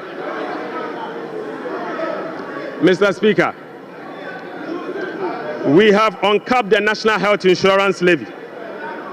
An amount of about 10 billion Ghana cedis has been programmed for the National Health Insurance Scheme. And this amount is expected to be used for the following: claim payments, essential medicine, vaccine payment, free primary health care, the Ghana Medical Care Trust, Mr. Speaker, and bridging the USAID financing shortfall. Mr. Speaker, in the year 2025, government will continue to implement reforms and increase budgetary allocation to enhance the implementation of 4 targeted social protection programs, namely National Health Insurance, the LEAP program, the school feeding program, and the capitation grant. Right Honorable Speaker, under the LEAP program, beneficiaries will be increased from the current 350,000 to 400,000 beginning July 2025. The allocation of 728.8 million Ghana cedis for last year has been increased to 953.5 million Ghana cedis in the year 2025. So, Speaker, we have also uncapped the road fund. An amount of 2.81 billion Ghana cedis has been programmed for the 5 billion Ghana cedis to the district assemblies common fund. So, Speaker, in accordance with our decentralization policy and objective, we propose to Parliament that a minimum of 80% of the funds should be sent directly to the district assemblies to spur economic growth at the district level and deepen decentralization. Mr. Speaker, it is worth noting that in a stark contrast to what has happened recently at the District Assembly Common Fund, where only 50% of the released amount are sent to the District Assembly for the purposes of running the assemblies. Mr. Speaker, we have also allocated an amount of 1.5 billion Ghana allocated 300 million Ghana cedis to the National Apprenticeship Program. Mr. Speaker, I repeat, we have also allocated an amount of 300 million Ghana cedis to the National Apprenticeship Program. Right, Honorable Speaker, we have also allocated an amount of 100 million Ghana cedis to the Edumewura Program. Mr. Speaker, an amount of 100 million Ghana cedis has been allocated to the National Codes Program. Mr. Speaker, another amount of 100 million Ghana cedis has been allocated for the payment of monthly allowance to all assembly members.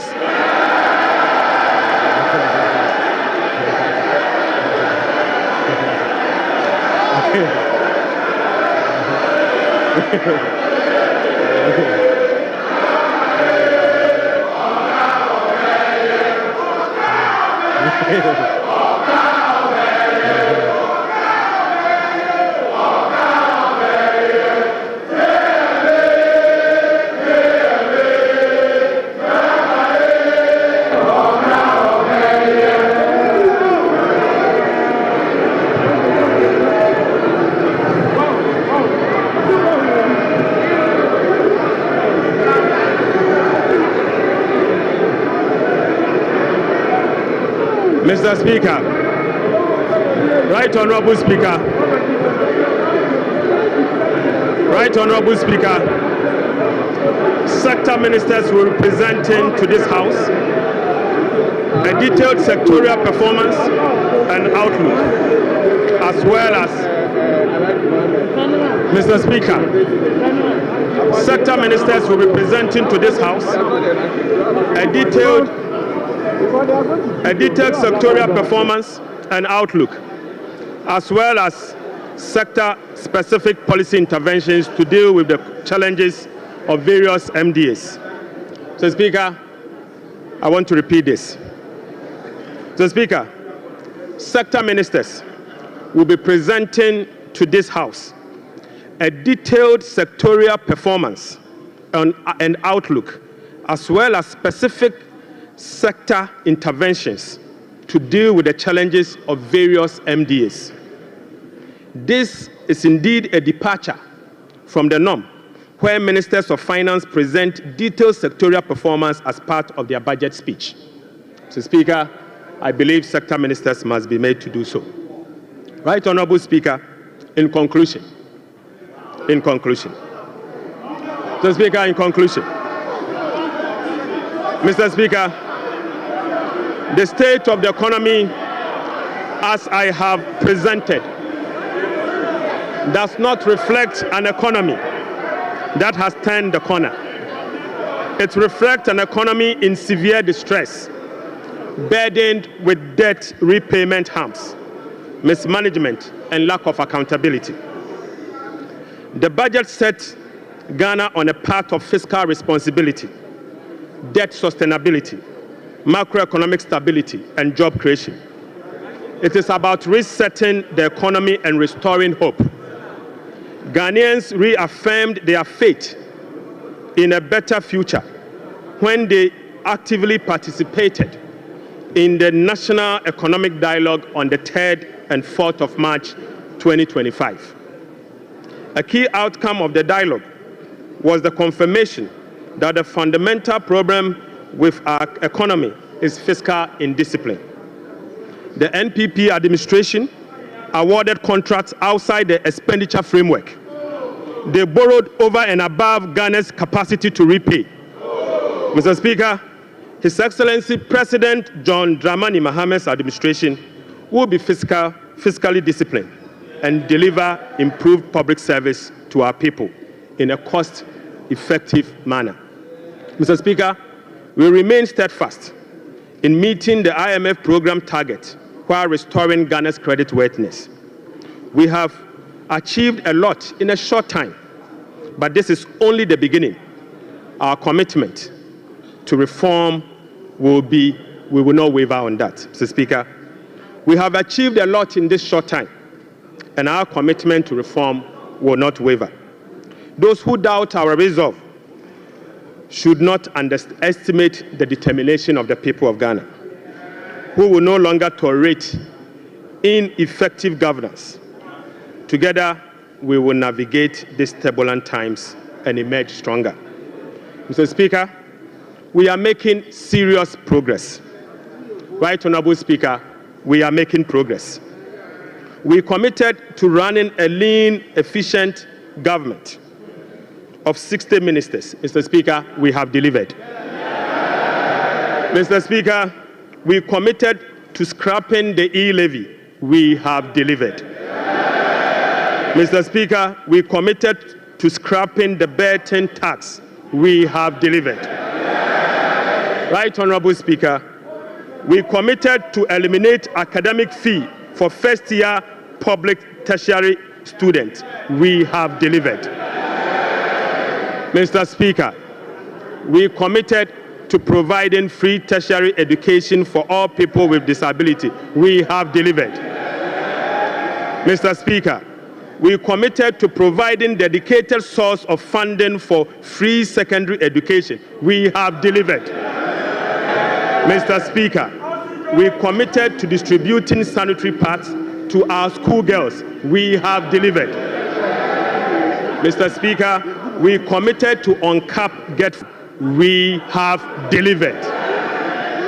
Mr. Speaker, we committed to uncap the national health insurance. We have delivered. Right, Honorable Speaker, we committed to uncap the road fund to maintain our roads. We have delivered. Mr. Speaker, we committed to hold a national forum on education. We have delivered. Right, Honorable Speaker, we committed to hold a national dialogue on the economy. We have delivered. Mr. Speaker, we committed to deliver free primary health care. We have delivered. Mr. Speaker, we committed to deliver Mahama Care Program to finance the treatment of non-communicable disease. Mr. Speaker, we have delivered. Mr. Speaker, we committed to deliver free textbooks to school children. We have delivered. Mr. Speaker, we committed to begin the implementation of $10 million Big Push program. Mr. Speaker, we have delivered. Mr. Speaker, we committed to constitute a review process for our constitution. Mr. Speaker, we are delivering. Mr. Speaker, we committed to build the Ghana we want together. We are delivering. Right, Honorable Speaker, we committed to recover all looted state funds under our Operation Recover All Loot program. We are delivering. Mr. Speaker, we committed to reset Ghana. We are delivering. Right, Honorable Speaker, I call on Parliament, the business community, civil society, investors, and all citizens to support the bold reform. The budget is a foundation upon which we will build a more resilient and equitable society. Mr. Speaker, this budget is not just about numbers. It is about a blueprint for growth, stability, and opportunity. With unity and determination, we can restore faith in our economy, foster innovation, and uplift every Ghanaian. Mr. Speaker, with unity and determination, I repeat, we can restore faith in our economy, foster innovation, and uplift every Ghanaian. Right, Honorable Speaker, on behalf of His Excellency the President, I invite this House to join hands with us as we work to build the Ghana we want together. Mr. Speaker, I thank you so much. Idebi Keke.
Honorable members.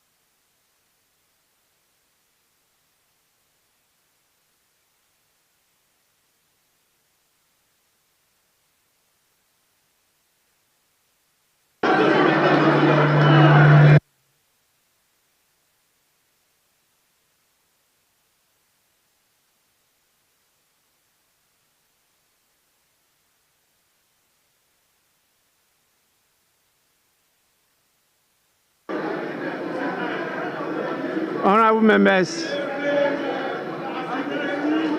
Honorable members.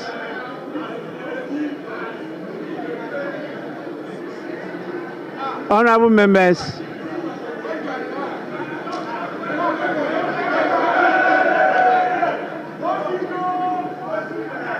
Honorable members. The Minister for Finance has taken 1 hour 40 minutes to make the statement. And I believe by our standing orders, the statement time is ended. We now move on to the commencement of public business. Item 8, presentation of papers. The following papers to be presented. Presentation of papers. The following papers to be presented. 8A by the Minister for Finance. Annual report on the petroleum fund for the 2024 fiscal year. Honorable members, this refers to 8A Roman 1, and this has been presented and is referred to the Finance Committee for consideration and report to the House. We now move on to 8A Roman 2. Annual report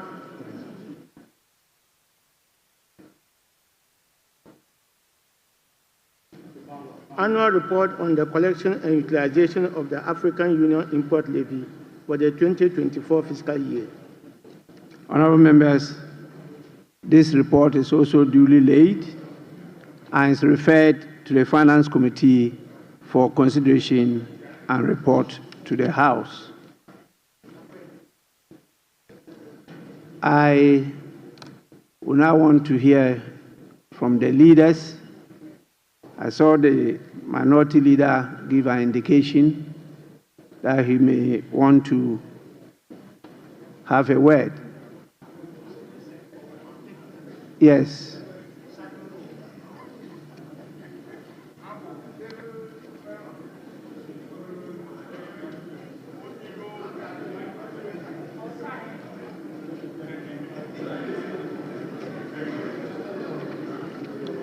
Yes, minority leader.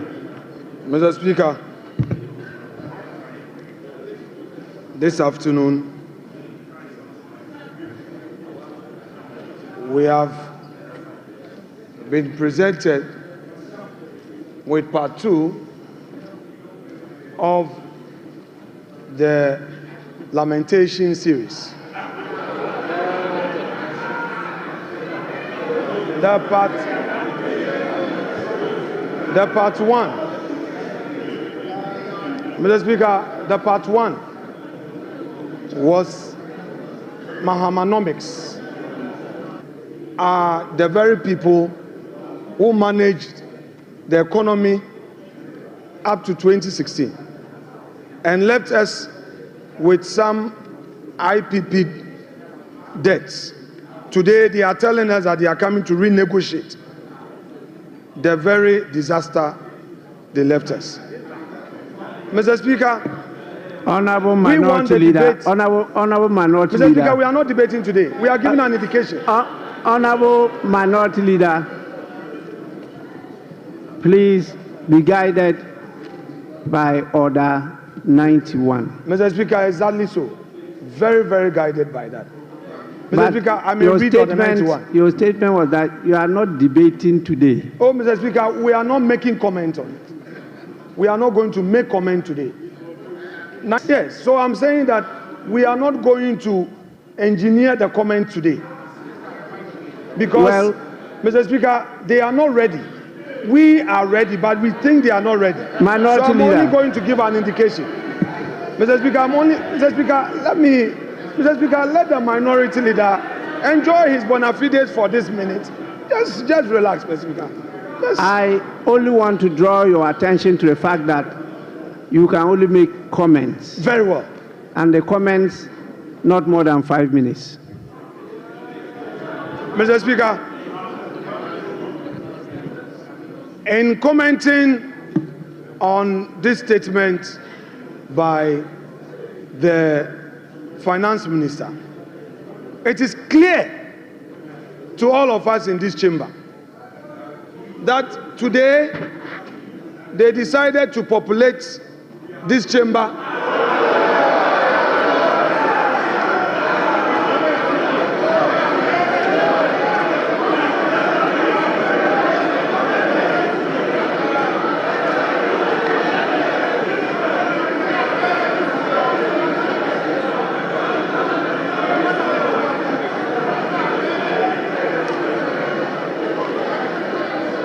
Mr. Speaker, they populated this chamber with their members only to come. Honorable Minority Leader. Yeah, Mr. Speaker.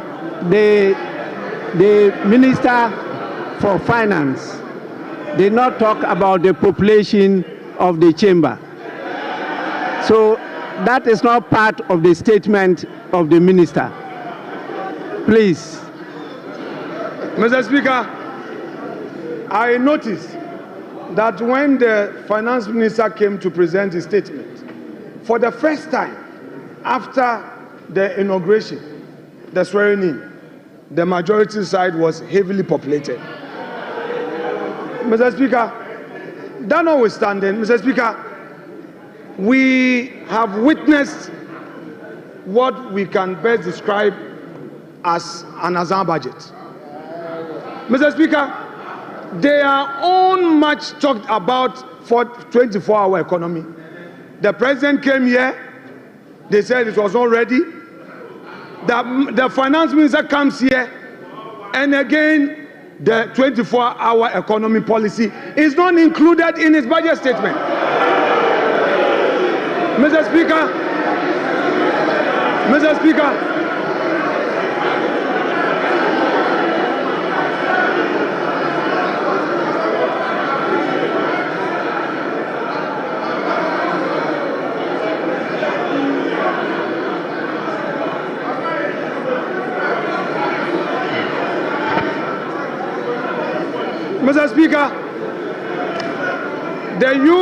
the youth of this country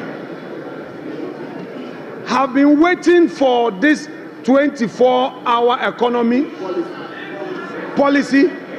The minister tells us the policy will be brought later. The policy will be brought later. Mr. Speaker, it is clear that all the jobs they promised of this country was merely an Azan promise. Mr. Speaker, there is no inspiration from this budget. There is no hope in this budget. The repetition of the social intervention programs, Mr. Speaker, and then the minister complained that some contracts at the road sector had no commencement certificate. Go to the Chain Homes Road. There is a road construction on the Chain Homes. There is a new road being constructed to the 10 rooms with a new runabout. There is no commencement. We did a search. There is no commencement. There is no PP approval. You are doing, Mr. Speaker, you have started construction only at the Chain Homes. Honorable Minority Leader. Honorable Minority Leader. Honorable Minority Leader. Please, comments. I have given you a privilege. Don't abuse it. Mr. Speaker, I shall conclude my comments by saying that whereas the Minister of Finance told us that there will be heavy sanctions against all those who go contrary to the PFM Act, under his own administration, the Chain Homes is being constructed now. A new runabout is being constructed. Meanwhile, there is no commencement certificate. Meanwhile, there is no PP approval. Mr. Speaker, the sanctions must start with his own ministers. Mr. Speaker, we are ready for our comments. We know they are not ready, but if the minister is going to stay, Mr. Speaker, let us start the comments on this budget statement here and now, because this Azam budget, we cannot allow it to get onto the shelves for Ghanaians to think that there is any hope. Mr. Speaker, there is going to be comment to expose them. Thank you very much.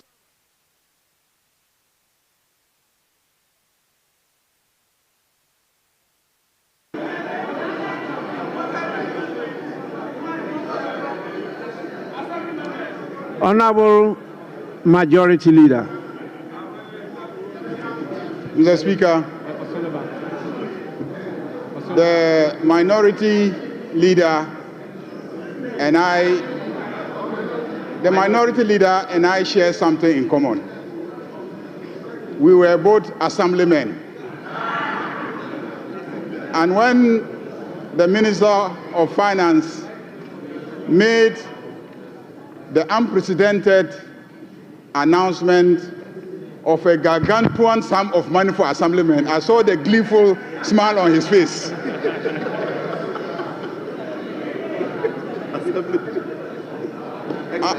Unfortunately, it will not apply to ex-assemblymen. Mr. Speaker, this clearly is a budget of a government and a party that keeps its promises. Almost every promise that was made by John Dramani Mahama is being fulfilled in less than 120 days.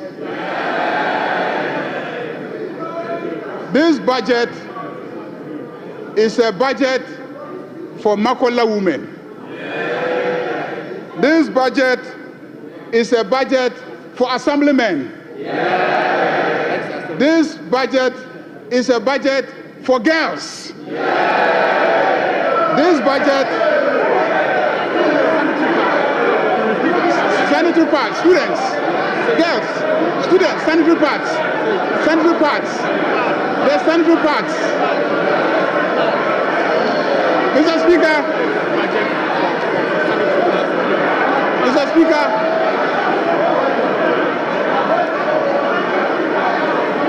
Mr. Speaker,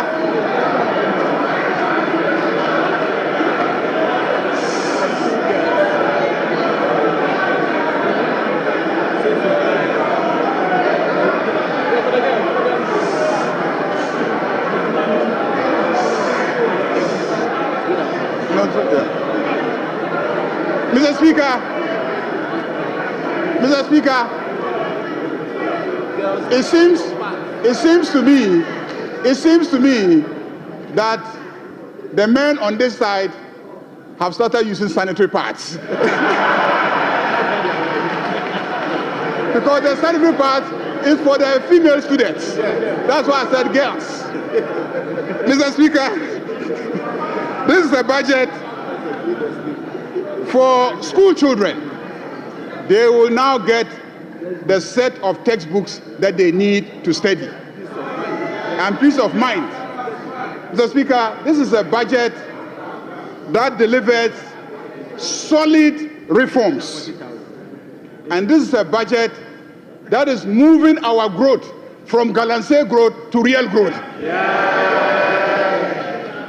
Mr. Speaker, by the time we finish implementing this budget, and by the time we finish implementing the three that will come after this one,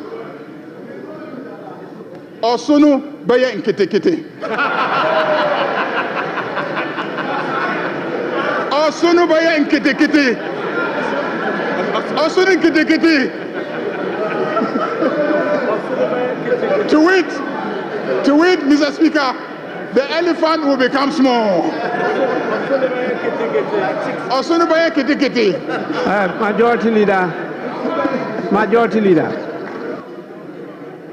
Majority Leader, the Minister for Finance did not talk about Osunu. So, Osunu is not part of the statement. Please. Speaker Osunu.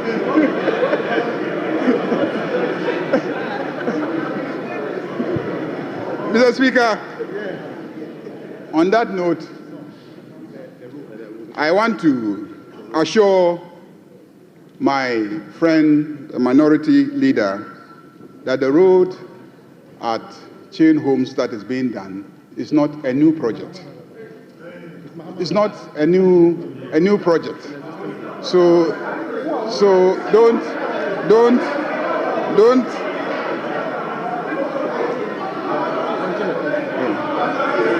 There's something else you want me to add.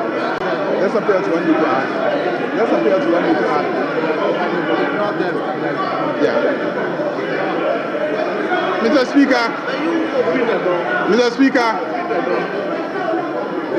Speaker, this is a budget that gives hope to Ghanaians.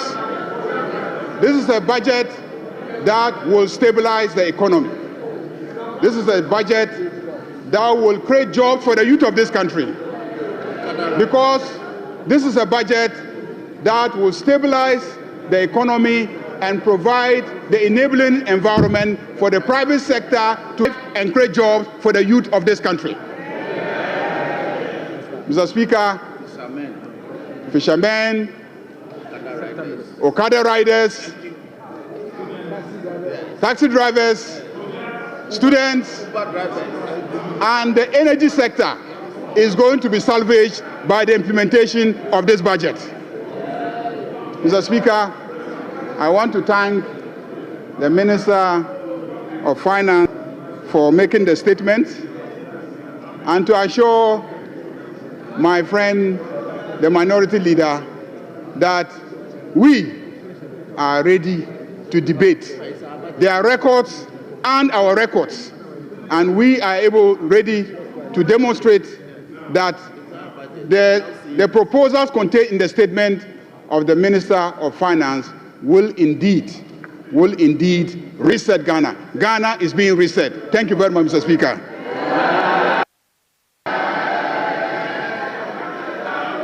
Honorable members, as I stated earlier on, this statement is not to be debated. You are to make comments on the statement. And to guide you, we are going to provide a few things for members because it's a transition. We used to debate budgets by making it a motion. Our standing orders from experience guided us to change it to a statement. And so last budget was a statement. And this one too is a statement. So it's a new field. And you need some guidance as to what to do during the course of that. If not, the Speaker will have a hell of trouble managing the House. So what we intend to do is to exhibit at the foyer budget statements since independence. You can go to the foyer and you get the budget statements since independence. We also have soft copies of handouts of budget statements with the pictures of the various ministers of finance. They will all be on display for you to go and either have a picture view or request for a copy so that you can, at your own leisure, session now of what has happened today. And that one too is available as a side attraction. You can go and have access and view it. We believe that this will assist you, and as we do that, we may focus on some of you. And we particularly want to project the excellent inputs that our ladies make on the floor as part of the affirmative action. Is a reflection of the constitution of this site. Is testimony to the fact that when they are needed, they will be here.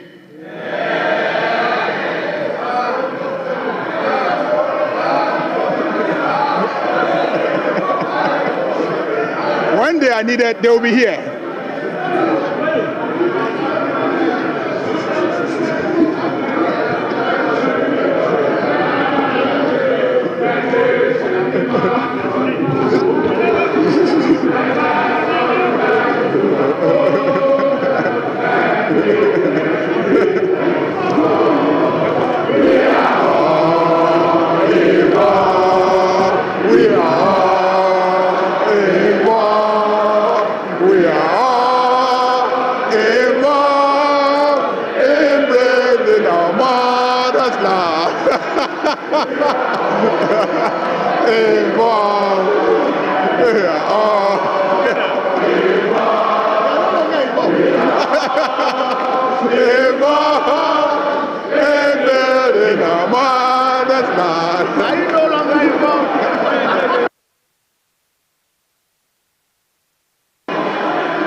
Honorable members, honorable members.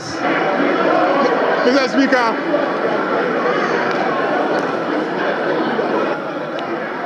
Honorable members, honorable members.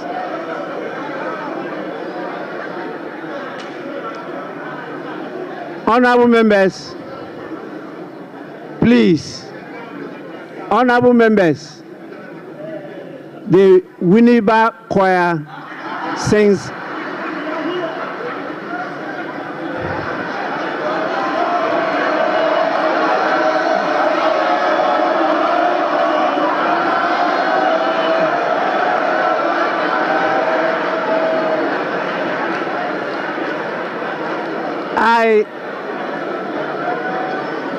I want to repeat. I want to repeat it. I'm sure you didn't hear what I was trying to say. The Winneba Choir sings better than you all. Majority Leader, you may now go on. Mr. Speaker, it is obvious that the minority have withdrawn from participating in the involvement in the development of this country. They started it and then they got the response. Mr. Speaker, On that note, I second the motion for adjournment.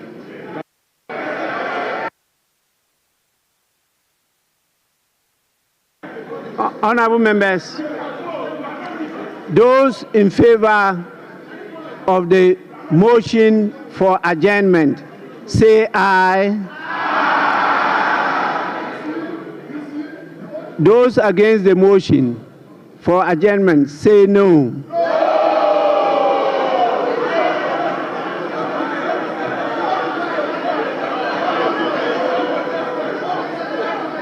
Majority leader, yes. Mr. Speaker, there's rebellion on this side of the House because their leader moved the motion and they are rebelling against their leader. Leader, put your house in order. Honorable Majority Watch Leader. your back. Please. That is democracy. They are entitled to disagree, even with their leader. But yes, Minority Leader. Mr. Speaker, I have a very peaceful caucus. Mr. Speaker, I moved the motion for adjournment for the benefit of the majority. I said to enable them go home and rest. But we are ready to work. So they are right. Then he has seconded, meaning that his people are tired. Honorable members, the ayes have it. The motion is adopted. This House stands adjourned to tomorrow at 10 in the forenoon.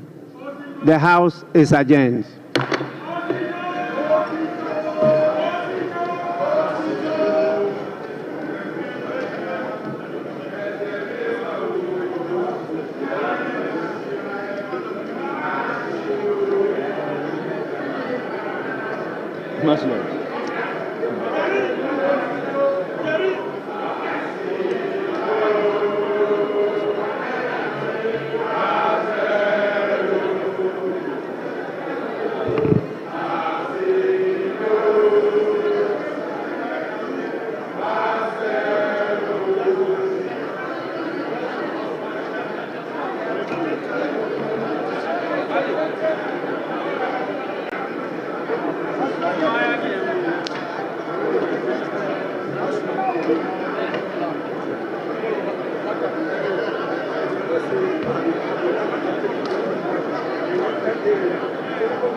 Is the CEO of the Ghana Chamber of Commerce. Bedu Abuaji. Yes. I left the Abuaji out. It's a company. I absolutely understand that. But there he is, Mark Bedu Abuaji, is CEO of Ghana National Chamber of Commerce. I also have next to him Dr. Jabiru Mohammed, an economist. Is that fair?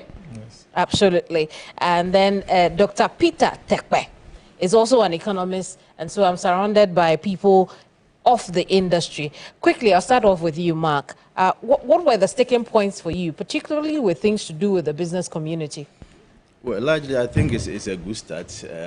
Even though most of the inputs that we made are not all of them are captured, I think the key ones that we propose have been captured, largely regarding the taxes. I mean, we've been talking about e-levy since the very day it was introduced. That is a nuisance tax. It must be taken away. They didn't listen to us. So if government or they have listened to us today, I think it's a good news for us. The COVID-19 levy we say that COVID is long gone. The WHO has declared COVID as non-pandemic, so we do not understand why we still have COVID as a tax in our books. So it's also been taken out. I think it's a good start. One of the things for me that is important is the reforms to the VAT system. Right. It's one of the problematic issues that we have had over the years, because nowhere in the world that you see a standard VAT being combined with a straight-line levy. The straight-line levy directly becomes a direct cost to businesses. You cannot claim input VAT on it. So obviously businesses increase the cost of production, and they will pass this on to consumers. So if they are going to reform it, for me, it's very key. It will bring some relief to businesses. I'm also happy about the women banking, because access to finance and cost of credit has been a major issue to all businesses, most especially to women. So if the government is coming out with women banking and the money they are giving, about 51.3 billion, for me, I think it's an important direction. 51.3 million. Is an M? Yes, an M. So yes. It's a good start, and I would just encourage our women that it's not free money. Once you get access to this funding and you use it for your business, you should go and pay at the end of it, so people can also have access to it going forward. Well, Mark, I'm going to hold you on there. We're headed back to Parliament. The minority, as has been tradition, is addressing the press after a budget statement reading in Parliament. Let's take a listen. As you all heard the minister has confirmed to the whole world today that the economy we handed over to the NDC government was a strong economy. We have been telling Ghanaians that the economy was not in crisis. President Mahama used the soda to lament over an economy which was not in crisis. And yet he told Ghanaians the economy was in crisis. The Minister for Finance also tried, but however, we all heard him alluding to the fact that this economy is a strong economy. You watched the hesitation when it came to announcing the growth figures. You also watched with hesitation by the minister when it came to the debt levels, the debt to GDP levels. The reality is that as of the end of last year, 2024, growth rate, real GDP growth, was 5.7%. And this was released just yesterday by the Ghana Statistical Service, confirmed by the minister today. We took over from the NDC in 2016 with a growth rate of 3.4%. 3.4% against 5.7%. And if you come to the projection for 2025, that is really disturbing. An economy that was broken, recording 5.7%, and a reset economy, as we are being told, is. How can we say that this reset economy will be better than the economy that President Mahama said was criminally mismanaged, and which grew at 5.7%? In terms of gross international reserves, again, by the end of 2024, we left with the NDC government $8.9 billion of gross international reserves. And that was the equivalent of 4 months of import cover. The NDC handed over in 2016 with import cover of 3.5%. 2016, we left them with 4 months of import cover. 2025, they are projecting to achieve 3 months of import cover, which is even worse than what they recorded in 2016. Are we moving from? So if a broken economy could leave 4 months of import cover, going back to 3 months of import cover. Ladies and gentlemen, the debt to GDP of Ghana, they have made all the noise about the NPP government excessively borrowing. The debt to GDP at the end of 2024 was 61.8%. Debt to GDP ratio, 61.8%. And this when they left office in 2016, it was 73%. It was not until when the GDP was rebased in 2018 that it came to 56%. But the real debt to GDP when they left government was 73%. We left government with 61.8%. It means that Ghana is no longer heavily indebted. We have brought Ghana to debt sustainability path, and we are just left with little percentage points to achieve the IMF target of 55%. If you have 61.8%, you are talking about 6 percentage points to achieve the IMF target of 55%, which Ghana is supposed to achieve by 2028. But ladies and gentlemen, as of 2024, we already have achieved 61.8%.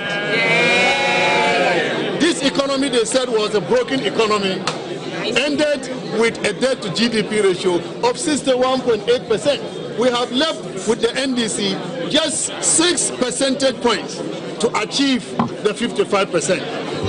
But looking at the way they started borrowing, I am worried. I am worried. And primary balance of about 3.7% deficit.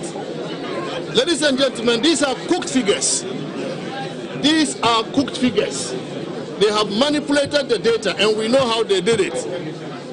They created a new line called unreleased claims, amounting to 49 billion Ghana cedis. And that is what they have put in the fiscal data to manipulate it to the levels of deficit they are complaining about.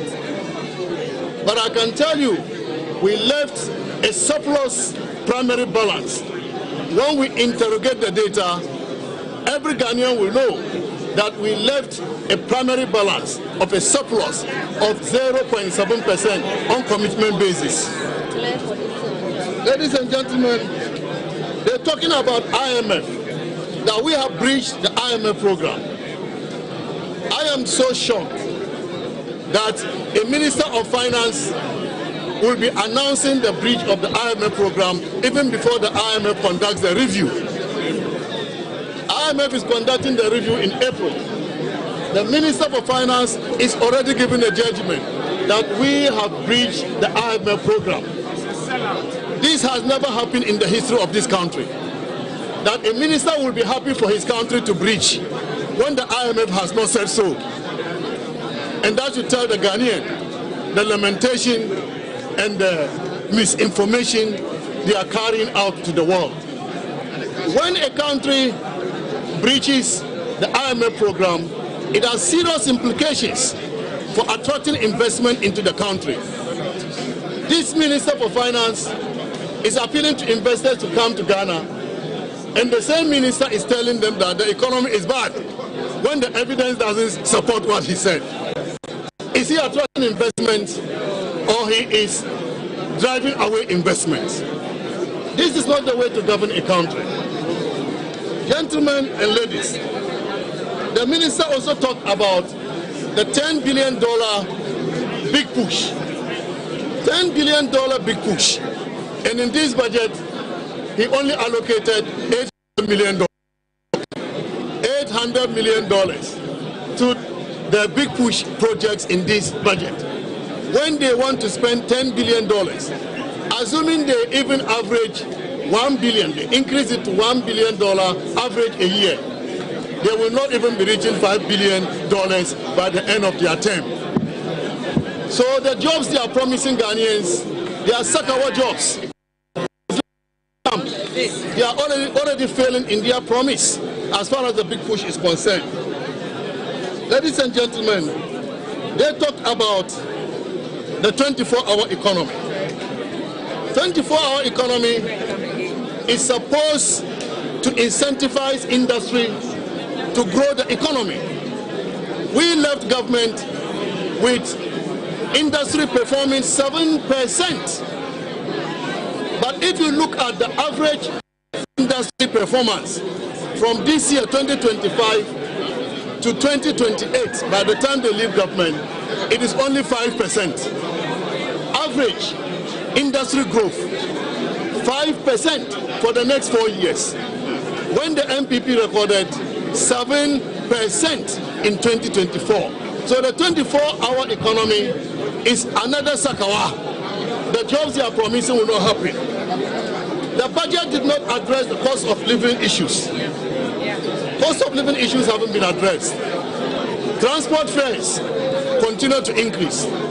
The budget did not address how they are going to ensure that petroleum product prices do not increase. And once petroleum product prices continue to increase, transport fares will increase. Looking at the indicators that we are seeing, and we thought that having campaigned on cost of living crisis and came to power with the support of the Ghanaian people, the least the government would do was to present a budget that will address the cost of living crisis in terms of transport fares, in terms of petroleum product prices, in terms of energy bills. But even when we come to taxes, the minister announced that they are abolishing VAT on motor insurance. Ladies and gentlemen, we were already not collecting VAT on motor insurance. VAT on motor insurance was exempted. Rather, the minister was trying to be smart. They have reintroduced VAT on non-life insurance, with the exception of the motor vehicle insurance.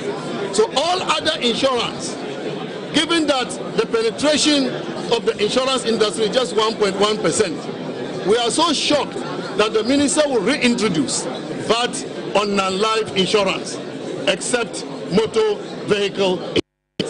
So let us not rejoice over the removal of these taxes, which we expected.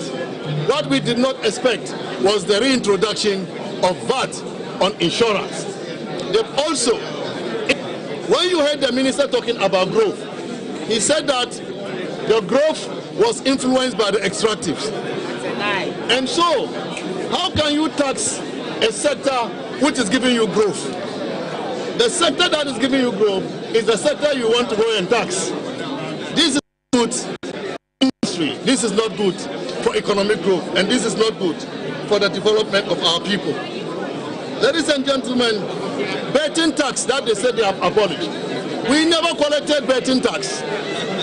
We never implemented the betting tax. So to come and tell Ghanaians that you have abolished something that was not implemented is to deceive the people of Ghana. My brothers and sisters, they are talking also about gold board. It's important I address this. The gold board, as you heard the minister talk about, is to be financed from the budget. The minister is allocating $279 million to the gold board. We have never funded the gold purchase program or gold for oil program from the budget. It's never happened.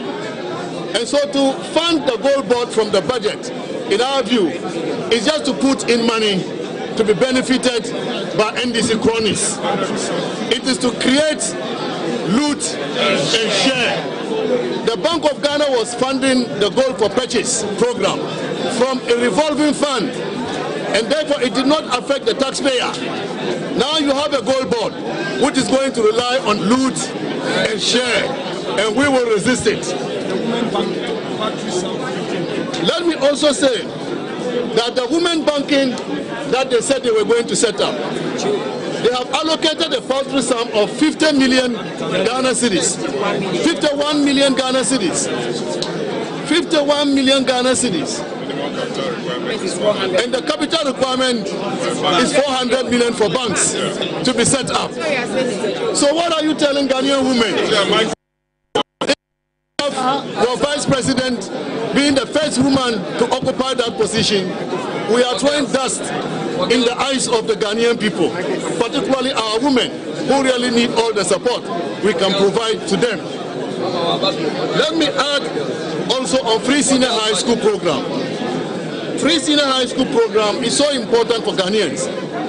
The NDC, as the minister said, indicated that there is no dedicated funding for free senior high school. That is not true. That is not true. The free senior high school program is funded from the goods and services component of ABFA. That is how we have funded free senior high school. Now he is deciding to uncap GET fund with the view to using the uncapped amount to fund free senior high school. But GET fund is for infrastructure. GET fund is used for infrastructure. Free senior high school is mostly about goods and services. And this is why we applied the goods and services component of the ABFA to fund free senior high school program. Very soon, Ghanaians will see whether they can provide sustainable funding for free senior high school. These are all attempts to come back and tell Ghanaians that it's difficult to fund free senior high school, and therefore parents should pay. That is what they are trying to do. But we will expose them anytime they try to do this. Also, the Agenda 11 projects, we had a dedicated funding source for it. We're funding it with the CAPEX component of ABFA allocated to GIF. The minister is taking that money from GIF.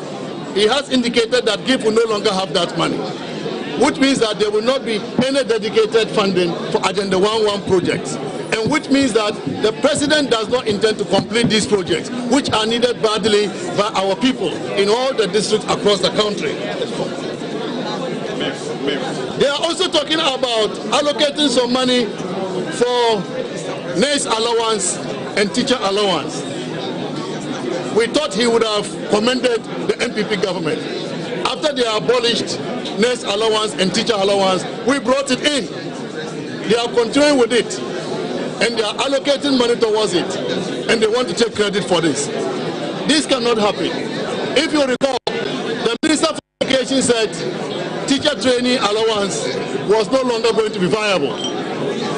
But the Ghanaian people, led by we, the mighty minority, we opposed them, we chastised them, we condemned that attempt to end teacher training allowance. And this is why they have chickened out. And instead of admitting to the Ghanaian people that they've gotten some sense from the mighty minority, they want to take credit for that. I thank you very much, but I want to assure you that this is just preliminary response. Tomorrow, we have a major press conference to give a comprehensive response. It is not going to be for girls. It's going to be for all Ghanaians, all the Ghanaian people. Thank you very much. So this budget is called what? Ndada budget.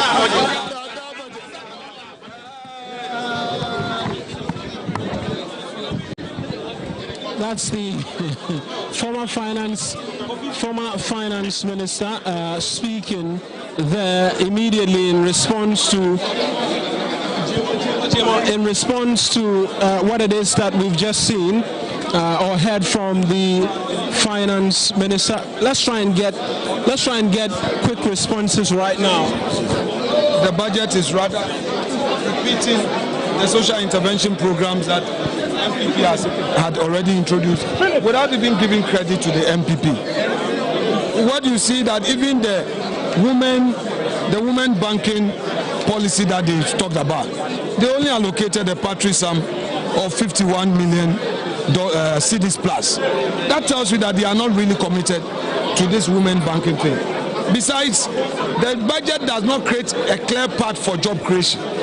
The budget does not make promises to the private sector and does not put in place the supporting systems for the private sector.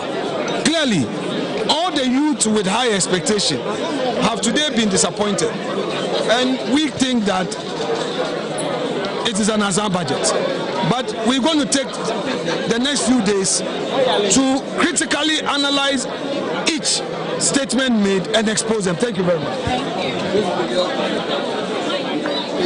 I don't know who they are. So make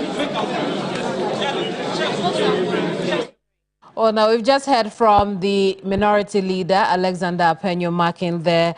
You listened from the get-go. He's described the budget as an Aznar budget. We heard from the former finance minister, Dr. Amin Adam, who's also, detailed a number of things that they disagree with.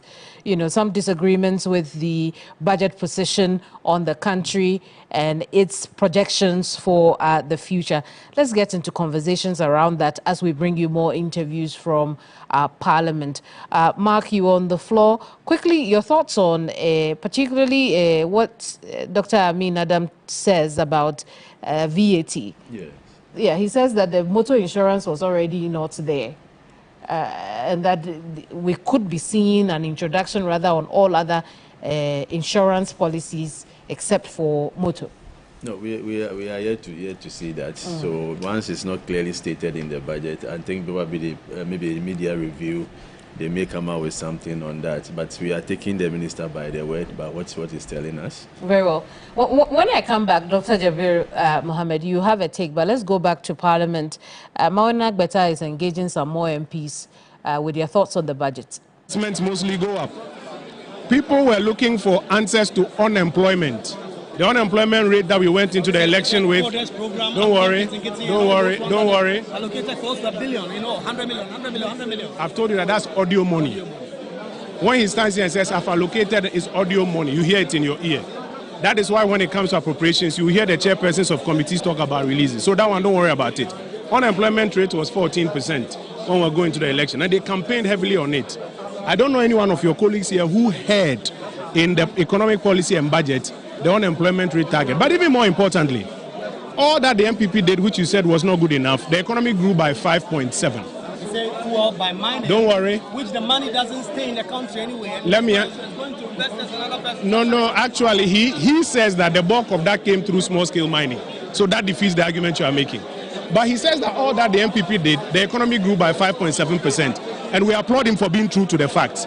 Then he shows the confidence he has in his economic policy by saying that for all his policies, the research policy, it will bring the growth down to 4%. My God. The economy that was criminally mismanaged grew by 5.7. The economy that is going to do well is coming down to 4%. Import cover. Hold on. No, hold on. Import cover. The MPP left for you 4 months of import cover, about $8.9 billion.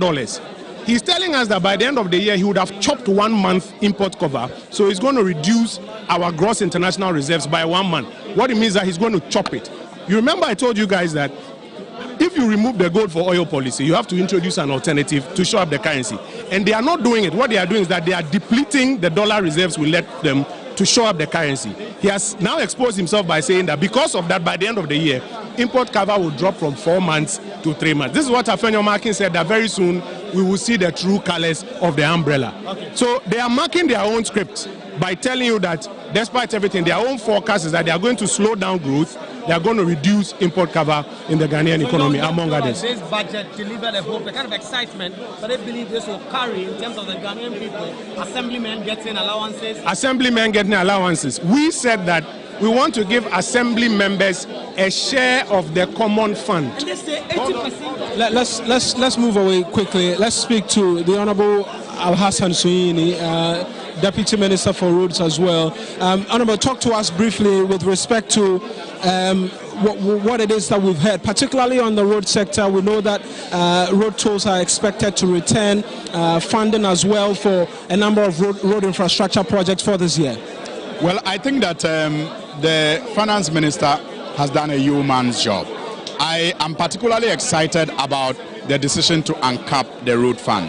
It's going to make available about 2 billion Ghana cedis, and that, according to the finance minister, will be, utilized for road maintenance across the country.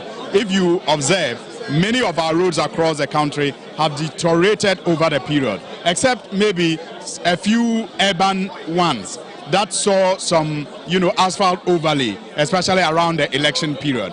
Many of our trunk roads, many of our, feeder roads have been left unattended to for a very long time, and so many of them have deteriorated. And that is why this decision by the finance minister to uncap the road fund and to make the sum of our 2 billion Ghana cedis available for that purpose is key. Again, if you listen to the finance minister, he talked about about 13 billion Ghana cedis that will be made available for, the big push. And if you go into the big push, you realize that a chunk of the big push, projects are road, projects or bridges or drains. And so it is going to help the road ministry to carry out the most important maintenance on the most important roads across the country, and also begin some of the most important road projects that we promised in our manifesto. But don't forget that the debt burden that this government left behind is still an issue that we have to grapple with. For example, the finance minister highlights it, that on commitment basis, the road sector is indebted to the tune of about 100 billion Ghana cedis. And yet you ask yourself, where are the roads for us to be, so indebted? Again, the certificates that are yet to be paid is about 21 billion Ghana cedis. And so that debt remains, an issue, at the ministry. But I'm very confident that with the way the finance minister has begun, we'll find a way to retire those debts gradually, even as we focus on the important issues of maintaining the existing road network and also constructing new ones. Honorable, just quick one with respect to how much it is going to cost us to see.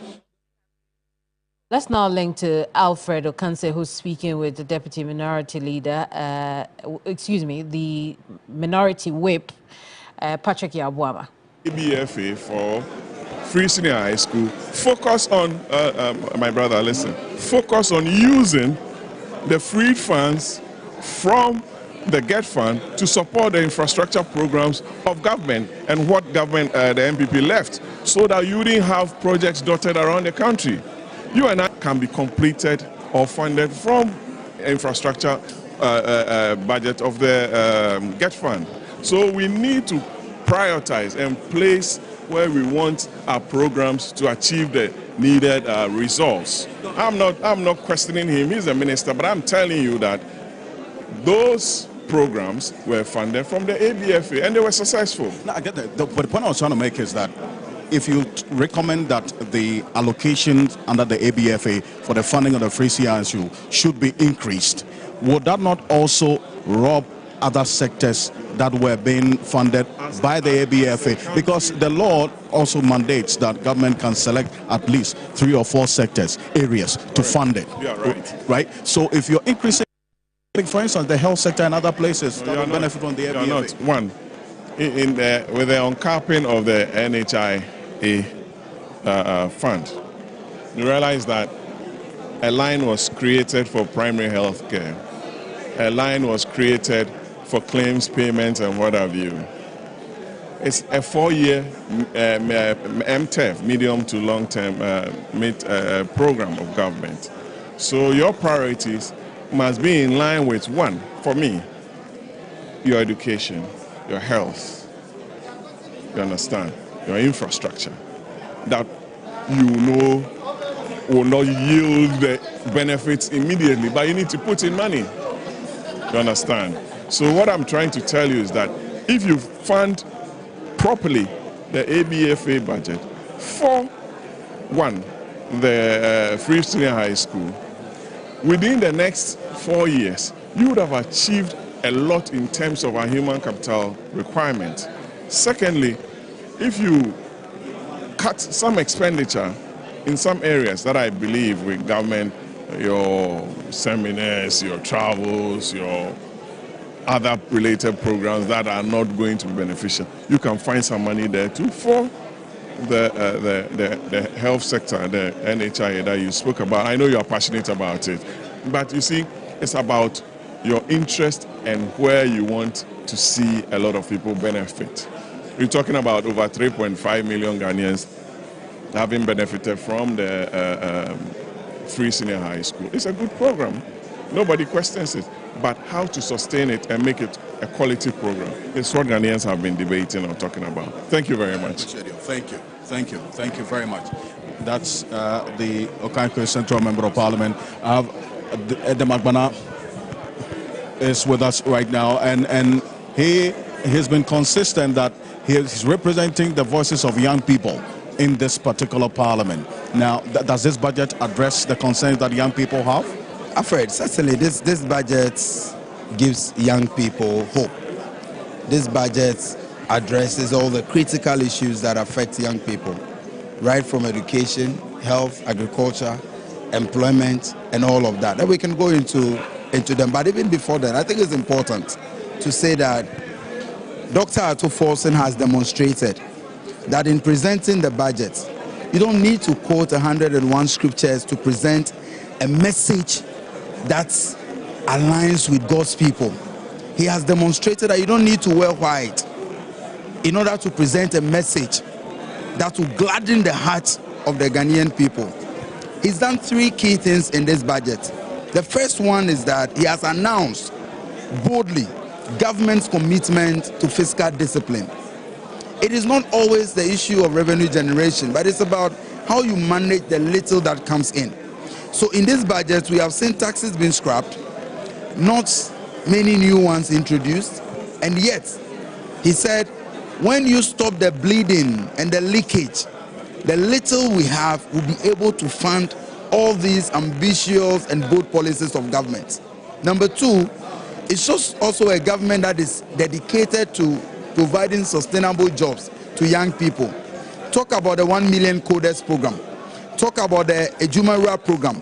Talk about the national apprenticeship program.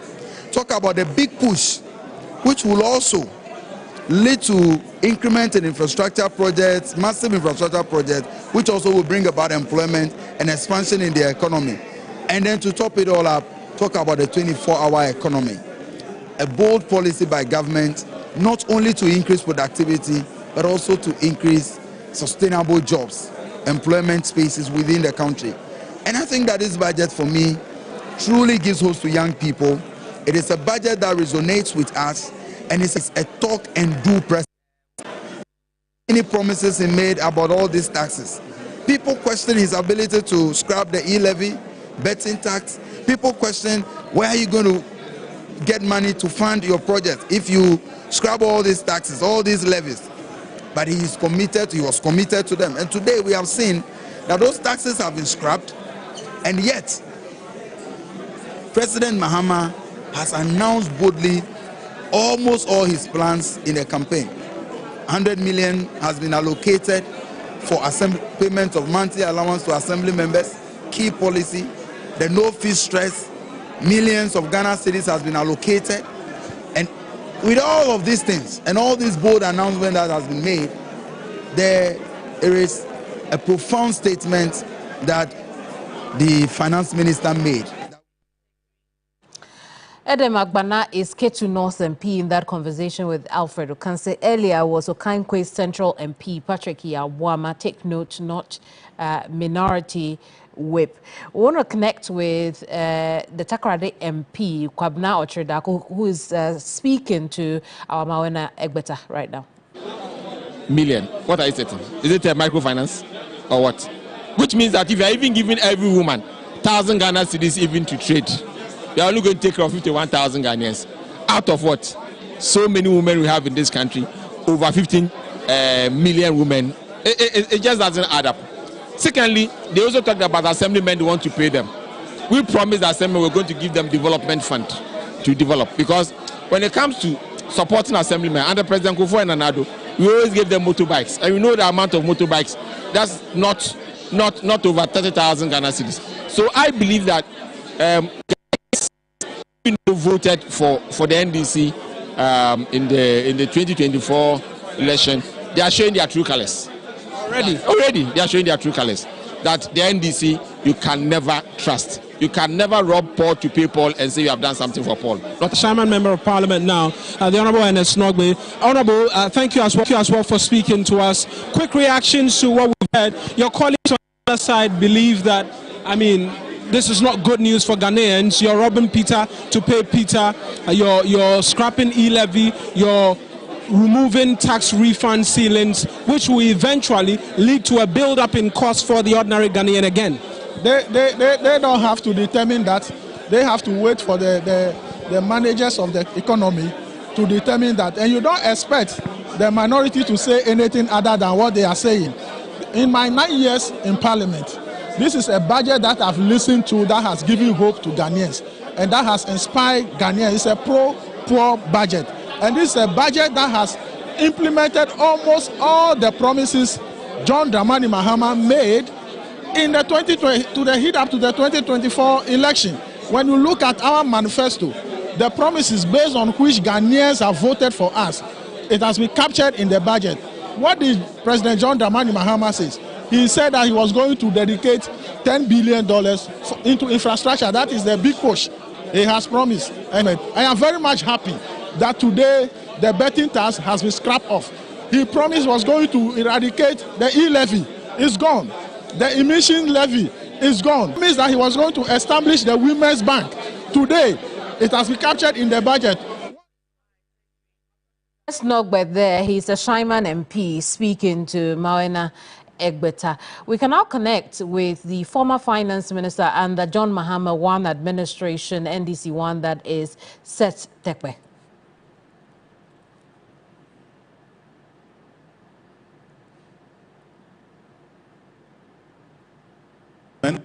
Former finance, who is also now a very close advisor on the economy and matters of finance to the president, John Dramani Mahama. I'm talking about the Honourable Seth Tekpe is with us here right now. I thank you so much for joining us here on TV3. First off, you're listening to this budget, and the concerns prior to this budget was that you had promised and you have delivered to scrap these taxes of the e-levy, COVID-19, and then also the betting tax. Over 7 billion cedis is going to be lost. Has this budget adequately answered the question of how you're going to make up for these revenues that you're losing because of these taxes that you're scrapped? Yes, I think the budget did. In the short term, he did a comparison of some of the savings that we are going to be making. But you see, the reason these taxes have to be scrapped is that they distort the pillars, of the tax system. The 4 pillars of the tax system are VAT, income tax, import duty, and excise. And you saw the time the minister spent on VAT in particular. All these levies go to increase the cost on which the VAT is calculated, because VAT is tax inclusive. So when you remove them, it is not so much a negative, because what you are doing is that you are bringing the VAT back to its original state, and you are removing some of the causes of tax evasion and avoidance. Because when the 23 or so taxes, you recall, when President Mahama was counting them, right, are added, all of them go to increase the cost, which they were not doing previously. So as you remove them, and the irony is that the one big example which the minister focused on is the so-called straight levies, which were GET Fund and NHIL, for which businesses were getting input tax credit and refund as part of the VAT, was blocked. So the removal of some of the levies, right, the initial ones, because he said, by the midterm, we would have to do a very careful, because we are mindful of that when you remove all of them at once and you don't put in remedial measures. But these short-term ones will make the tax system more efficient, and together with the expenditure management, compliance and administration, we are very sure that we can make up the loss. Because if you look at it in nominal terms, it sounds big. But if you express it as a percentage of GDP, most of them are around 0.1 and 0.2, you know, of GDP, right? So it's a mix of measures. I can assure the public that, you know, it won't be, you know, a move that would deepen the fiscal situation. Now, when we have time, for example, to implement the ITAS, you know, the Integrated Domestic Tax Administration, then you will see better compliance. And that is when the remaining rationalization of the tax regime, you know, will come into effect. And the tax, if you talk about taxes, we heard you, I mean, we heard the finance minister, by extension, the government commitment to expand the tax net. And you're looking at the property rate regime. What are you going to be doing differently than what we saw in the previous administration, who also faced some challenges in their quest to revive and revise the property rate regime? You see, property taxes used to be the most significant source of revenue for MMDAs. It has fallen into some hard times because of lack of proper valuation of the property on which it is based. The land valuation board I used to assist with the valuation, you know, effectiveness had been weakened over time. And I'm speaking for the fact that I've been an assemblyman and I know government appointee, not, you know, yeah. And so you want to restore it to complement the DACF and restructure it. So one, you are going to look at the valuation, you are going to look at the assessment methods, you are going to look at, and then you are also going to make sure that it is a firm part of the fiscal decentralization. And you strengthen with the central government secondary staff, you know, like accountants and others and then the ratings and others will be done. Its administration will have to be strengthened. Now, there is a synergy which could occur, you know, with the Ghana Revenue Authority, because with most commercial property, right, by virtue of that definition, the GRA also collects rent tax. Of your argument that you've been exonerated on the economic front, there's a sense of hope that Ghanaians can have after today. Now, promises. We all make promises. The NDC had made one of the most welcoming promises before. They said that when they come to power, premium, national health insurance premium, you pay only one lifetime. Did they fulfill that? So it's easier said than done. We are yet to see whether what they are saying is feasible, whether in terms of timeliness, in terms of correctness, whether we have the economic muscles, economic ability or capacity to do that. You understand what I'm saying? God will say I will do this. It's different from I've done it. And that is why even budget, we have variance. We have budgeted, we have actuals and variance. We are yet to see whether they can.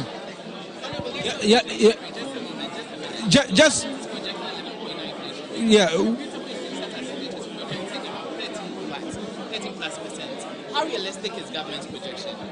I can't sit here and say government projection is realistic or not, because I haven't seen the current data, underlying variables that they have worked on. Because before you do that, you need to process the data, and then you have projections. I haven't seen them. I can't say they are wrong or right, but what I can say is that depending on the data that they have processed, because sometimes you need to do time series analysis, you need to do regression analysis, you know, those co-integration and all those things, and then financial projections. I'm an actuarial science person, so understand these things. If I make any statement, it will be out of arbitrariness. We are yet to see whether they can fulfill that promise. If they are able to fulfill that, good. But if they are not able to fulfill that, then Ghanaians will take them on. Then I want to ask you again. Now, economic figures and indicators are good. Because if the indicator goes down, sometimes say that, oh, it's not reflecting in our pocket. If it goes up, it's an issue. So which is which? So I can say it's realistic or not realistic because I don't have the data that they work with. But if they're able to reduce it up to 11 from 2023, I think it will be a good news. Thank you very much, Honorable. Thank you. Thank you for speaking to us. Let's try and speak to Walanyo as well as a Member of Parliament for the Kokwe constituency. Just briefly, in relation to what it is, that we've just heard from the Finance Minister. He's the Member of Parliament for Kokwe as well, and we'll get quick thoughts. We'll get quick thoughts from him. Honorable, just quick thoughts from that. Not good enough.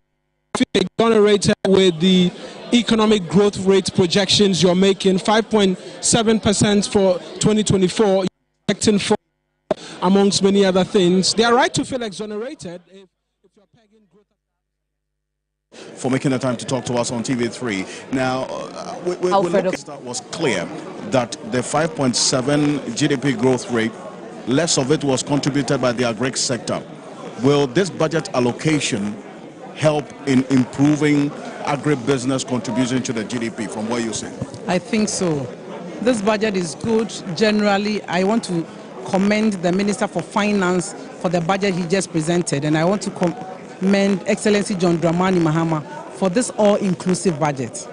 For starters, this is a budget that is good for everybody. The girl child has a stake, the boy child, the primary school pupil, the people in secondary school, as well as those entering the university. There is something in for everybody. There is something in for agribusiness. There is something in for trade and industry. Agribusiness. When the Finance Minister said that the Minister in charge of Trade Industry, the Minister in charge of Trade Industry and Agribusiness, Elizabeth Ofosu-Ejare, the Chichima North Member of Parliament. They're still live here on TV3 and coming to you live from Parliament. Shortly, we're trying to get through to the Ofuasia Yerebi Member of Parliament, Kojo Ponkroma, the Deputy Minister. I thank you so much, Al-Hassan Sone. Thank you for joining us here on TV3. Thank you. Does this budget bring hope in the quest to reset this economy? The minority thinks otherwise. Absolutely. I mean, this is the true Asempa budget, not the ones that we had in the past. I mean, Alfred. Well, we'll continue to bring you more interviews from the grounds in Parliament with Alfred and Mawen Agbeta. But perhaps my guest here should also take a dig at what we've heard so far from the MPs, from the news conferences. Dr. Jabir, I'm coming to you with that. The minority side is making the case of the 5.7% growth as against the about 4% growth that the current administration is projecting we'll have over the 2025 fiscal year. Let's train that properly. What are they trying to tell us, both sides? Well, thank you, Mauna, and good evening to our listeners. Before I begin that, I want to commend the Finance Minister for a very wonderful presentation. I think that this presentation has departed from the previous ones where we see a lot of comparative politics that does not inure to the benefit of the people, and sometimes keep us very long in terms of the presentation. So I want to first of all commend them for that. And looking at the growth critically, you realize that, well, growth are in numbers, but the real job is on the ground. Everybody says that if an economy grows, you have to fill it in your pocket, right? People are more interested in, at the end of the day, the cost of living. They are more interested in, at the end of the day, the jobs that is going to generate for them. So which sectors of the economy is growing in such a manner that is going to engineer a real growth? That is our interest, where jobs are going to be created. So if the economy is going to be coming from the agricultural sector, the manufacturing sector, the services sector, etc., then we should expect that we are going to have a feel of it. Now, the other point is that if we clearly decide that, okay, well, we are going to rebase the economy. In rebasing the economy, obviously, the growth figures might come down. It might come down. So I think that critically, looking at what we currently have, 5.2% or so, vis-a-vis 4%, and the government also don't want to be too like over ambitious in terms of their group projections, because the expenditure has dropped. If expenditure is dropping, then you should not anticipate growth to also increase. Doc, when you listen to the argument both sides are making, particularly the minority, they're saying that if the budget statement claims that there was a 5.7% growth as of December 2024, and the projection for 2025 is 4%, then it means that there is a retrogression in growth. Is that really the case? No, that's what I'm saying. It's not really the case that growth is retrogressing. Bear in mind that expenditure is also being cut, and you grow when you spend more. Obviously, it's going to expand the economic base. But if you are not spending more, then the base of the economy is not going to be expanding. And that is how come that they don't want to be so ambitious about the growth. Right. And they decided that, okay, fine, let's put the growth at 4. So if you set your target low and you end up overachieving your target, then you say that even though we set a target of 4%, but here we have a target of what, 5% or a target of 5.something%. So I don't think that a slight decrease in the growth we set now is anything bad. I do believe that they have to stay on focus and ensure that they achieve their programs. And if they achieve their programs, at the end of the day, everybody in Ghana will be laughing at the correct side of the mouth. Indeed. Dr. Tekwe, another issue of contention between both sides of the House today is funding for the free senior high school program. While the current administration is saying we will uncap Get Fund, ensure that we deal with the legislation. Minister Dr. Amin Adam also says that, look, we were already funding the free senior high school program from the ABFA, and uncapping Get Fund to do that is wrong because Get Fund is supposed to be for infrastructure development. Where do you sit on the current government's plans on how to fund the free senior high school program?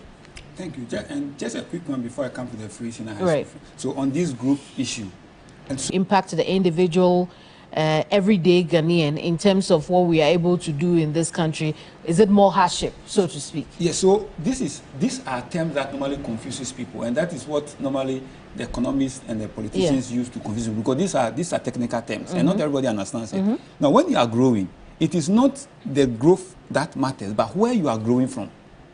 Okay. So, for instance, we are talking of GDP. If you are growing and your growth is not local based, and I keep mentioning this, that domestic based, and your growth is foreign based, you are not, the economy will suffer. Because at the end of the day, what is the direction of this budget? Will the growth be local based, domestic, or it will be foreign based? When you look at the direction of this budget, based on what has been presented, it's more local based, and that is what is important. Because you see, when you grow the economy with the local support, what it means is that the expansion of the economy, you are moving along with Ghanaians. And that is what we all want. We want to make sure that in every sector, in every industry, we have Ghanaian businesses that are thriving. So, for instance, look at the banking sector.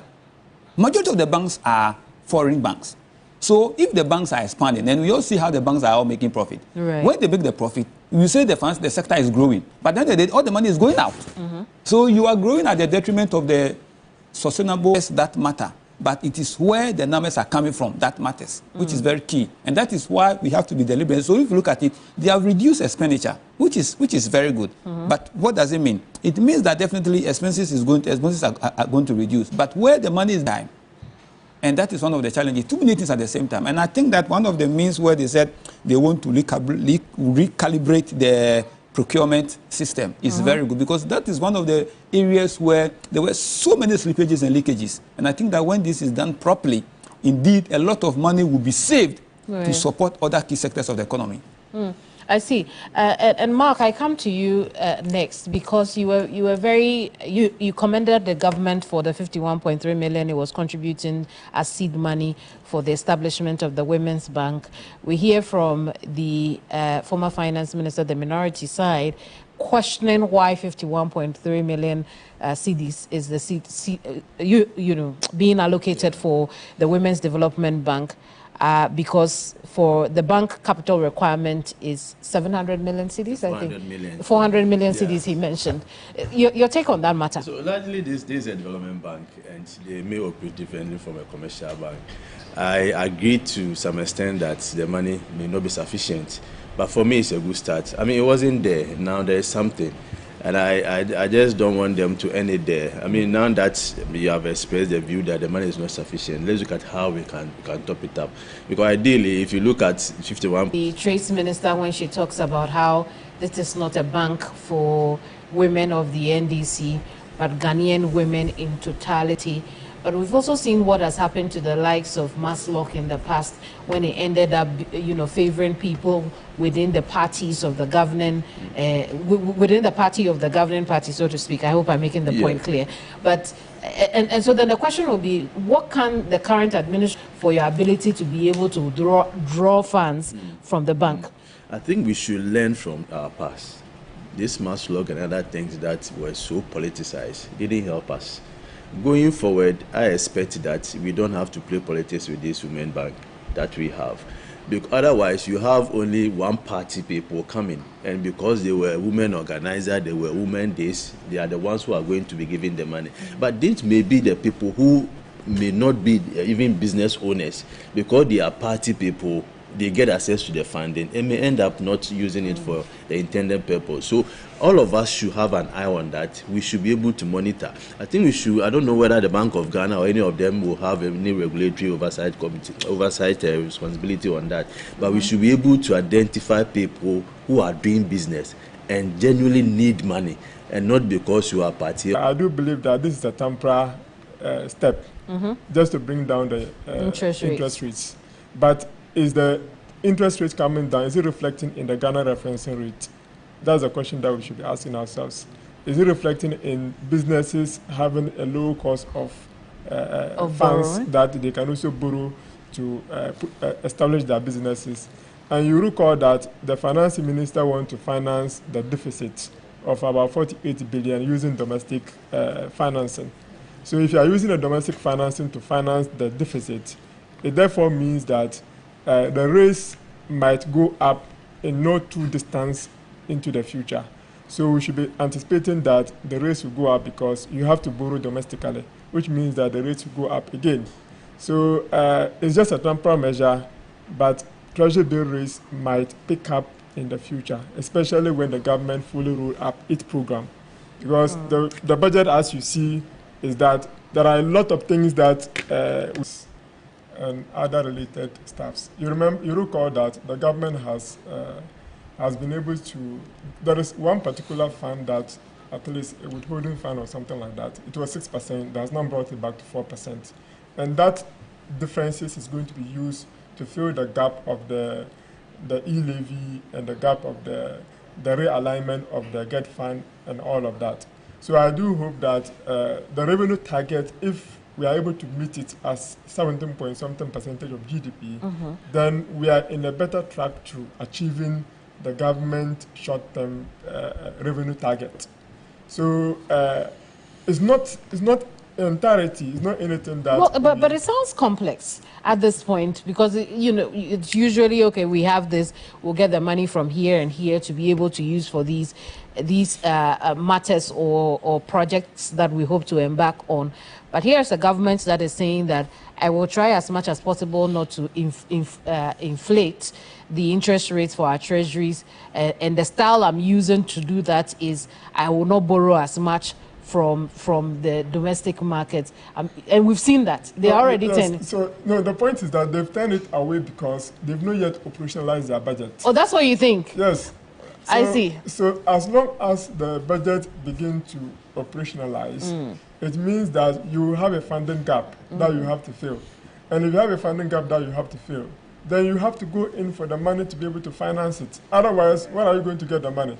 The differences, if you collect your taxes and the differences, which is like 48 billion Ghana cedis, where are you going to find the money to finance that? Because you remember that the revenue that are going to generate is a total of grant and taxes that they are going to put together. And the shortfall is what we call the budget deficit. And that's what they want to use the domestic sources to be able to finance. So you cannot say you will not borrow domestically because you don't have any option. Now you cannot look externally. You cannot go for Euro bonds. You cannot go for any other stuff. This morning, the finance minister says that they hope that they are able to clear some of the obstacles that are, stopping them from borrowing from the foreign bond markets. So perhaps that could happen in the course of the fiscal year. That announcement has not been done in the budget. He only said that they are going to look inward, which means that they want to borrow domestically to be able to finance that. Right. He hasn't said that he's going to, even though if they're able to clear it, there are a lot of other funding sources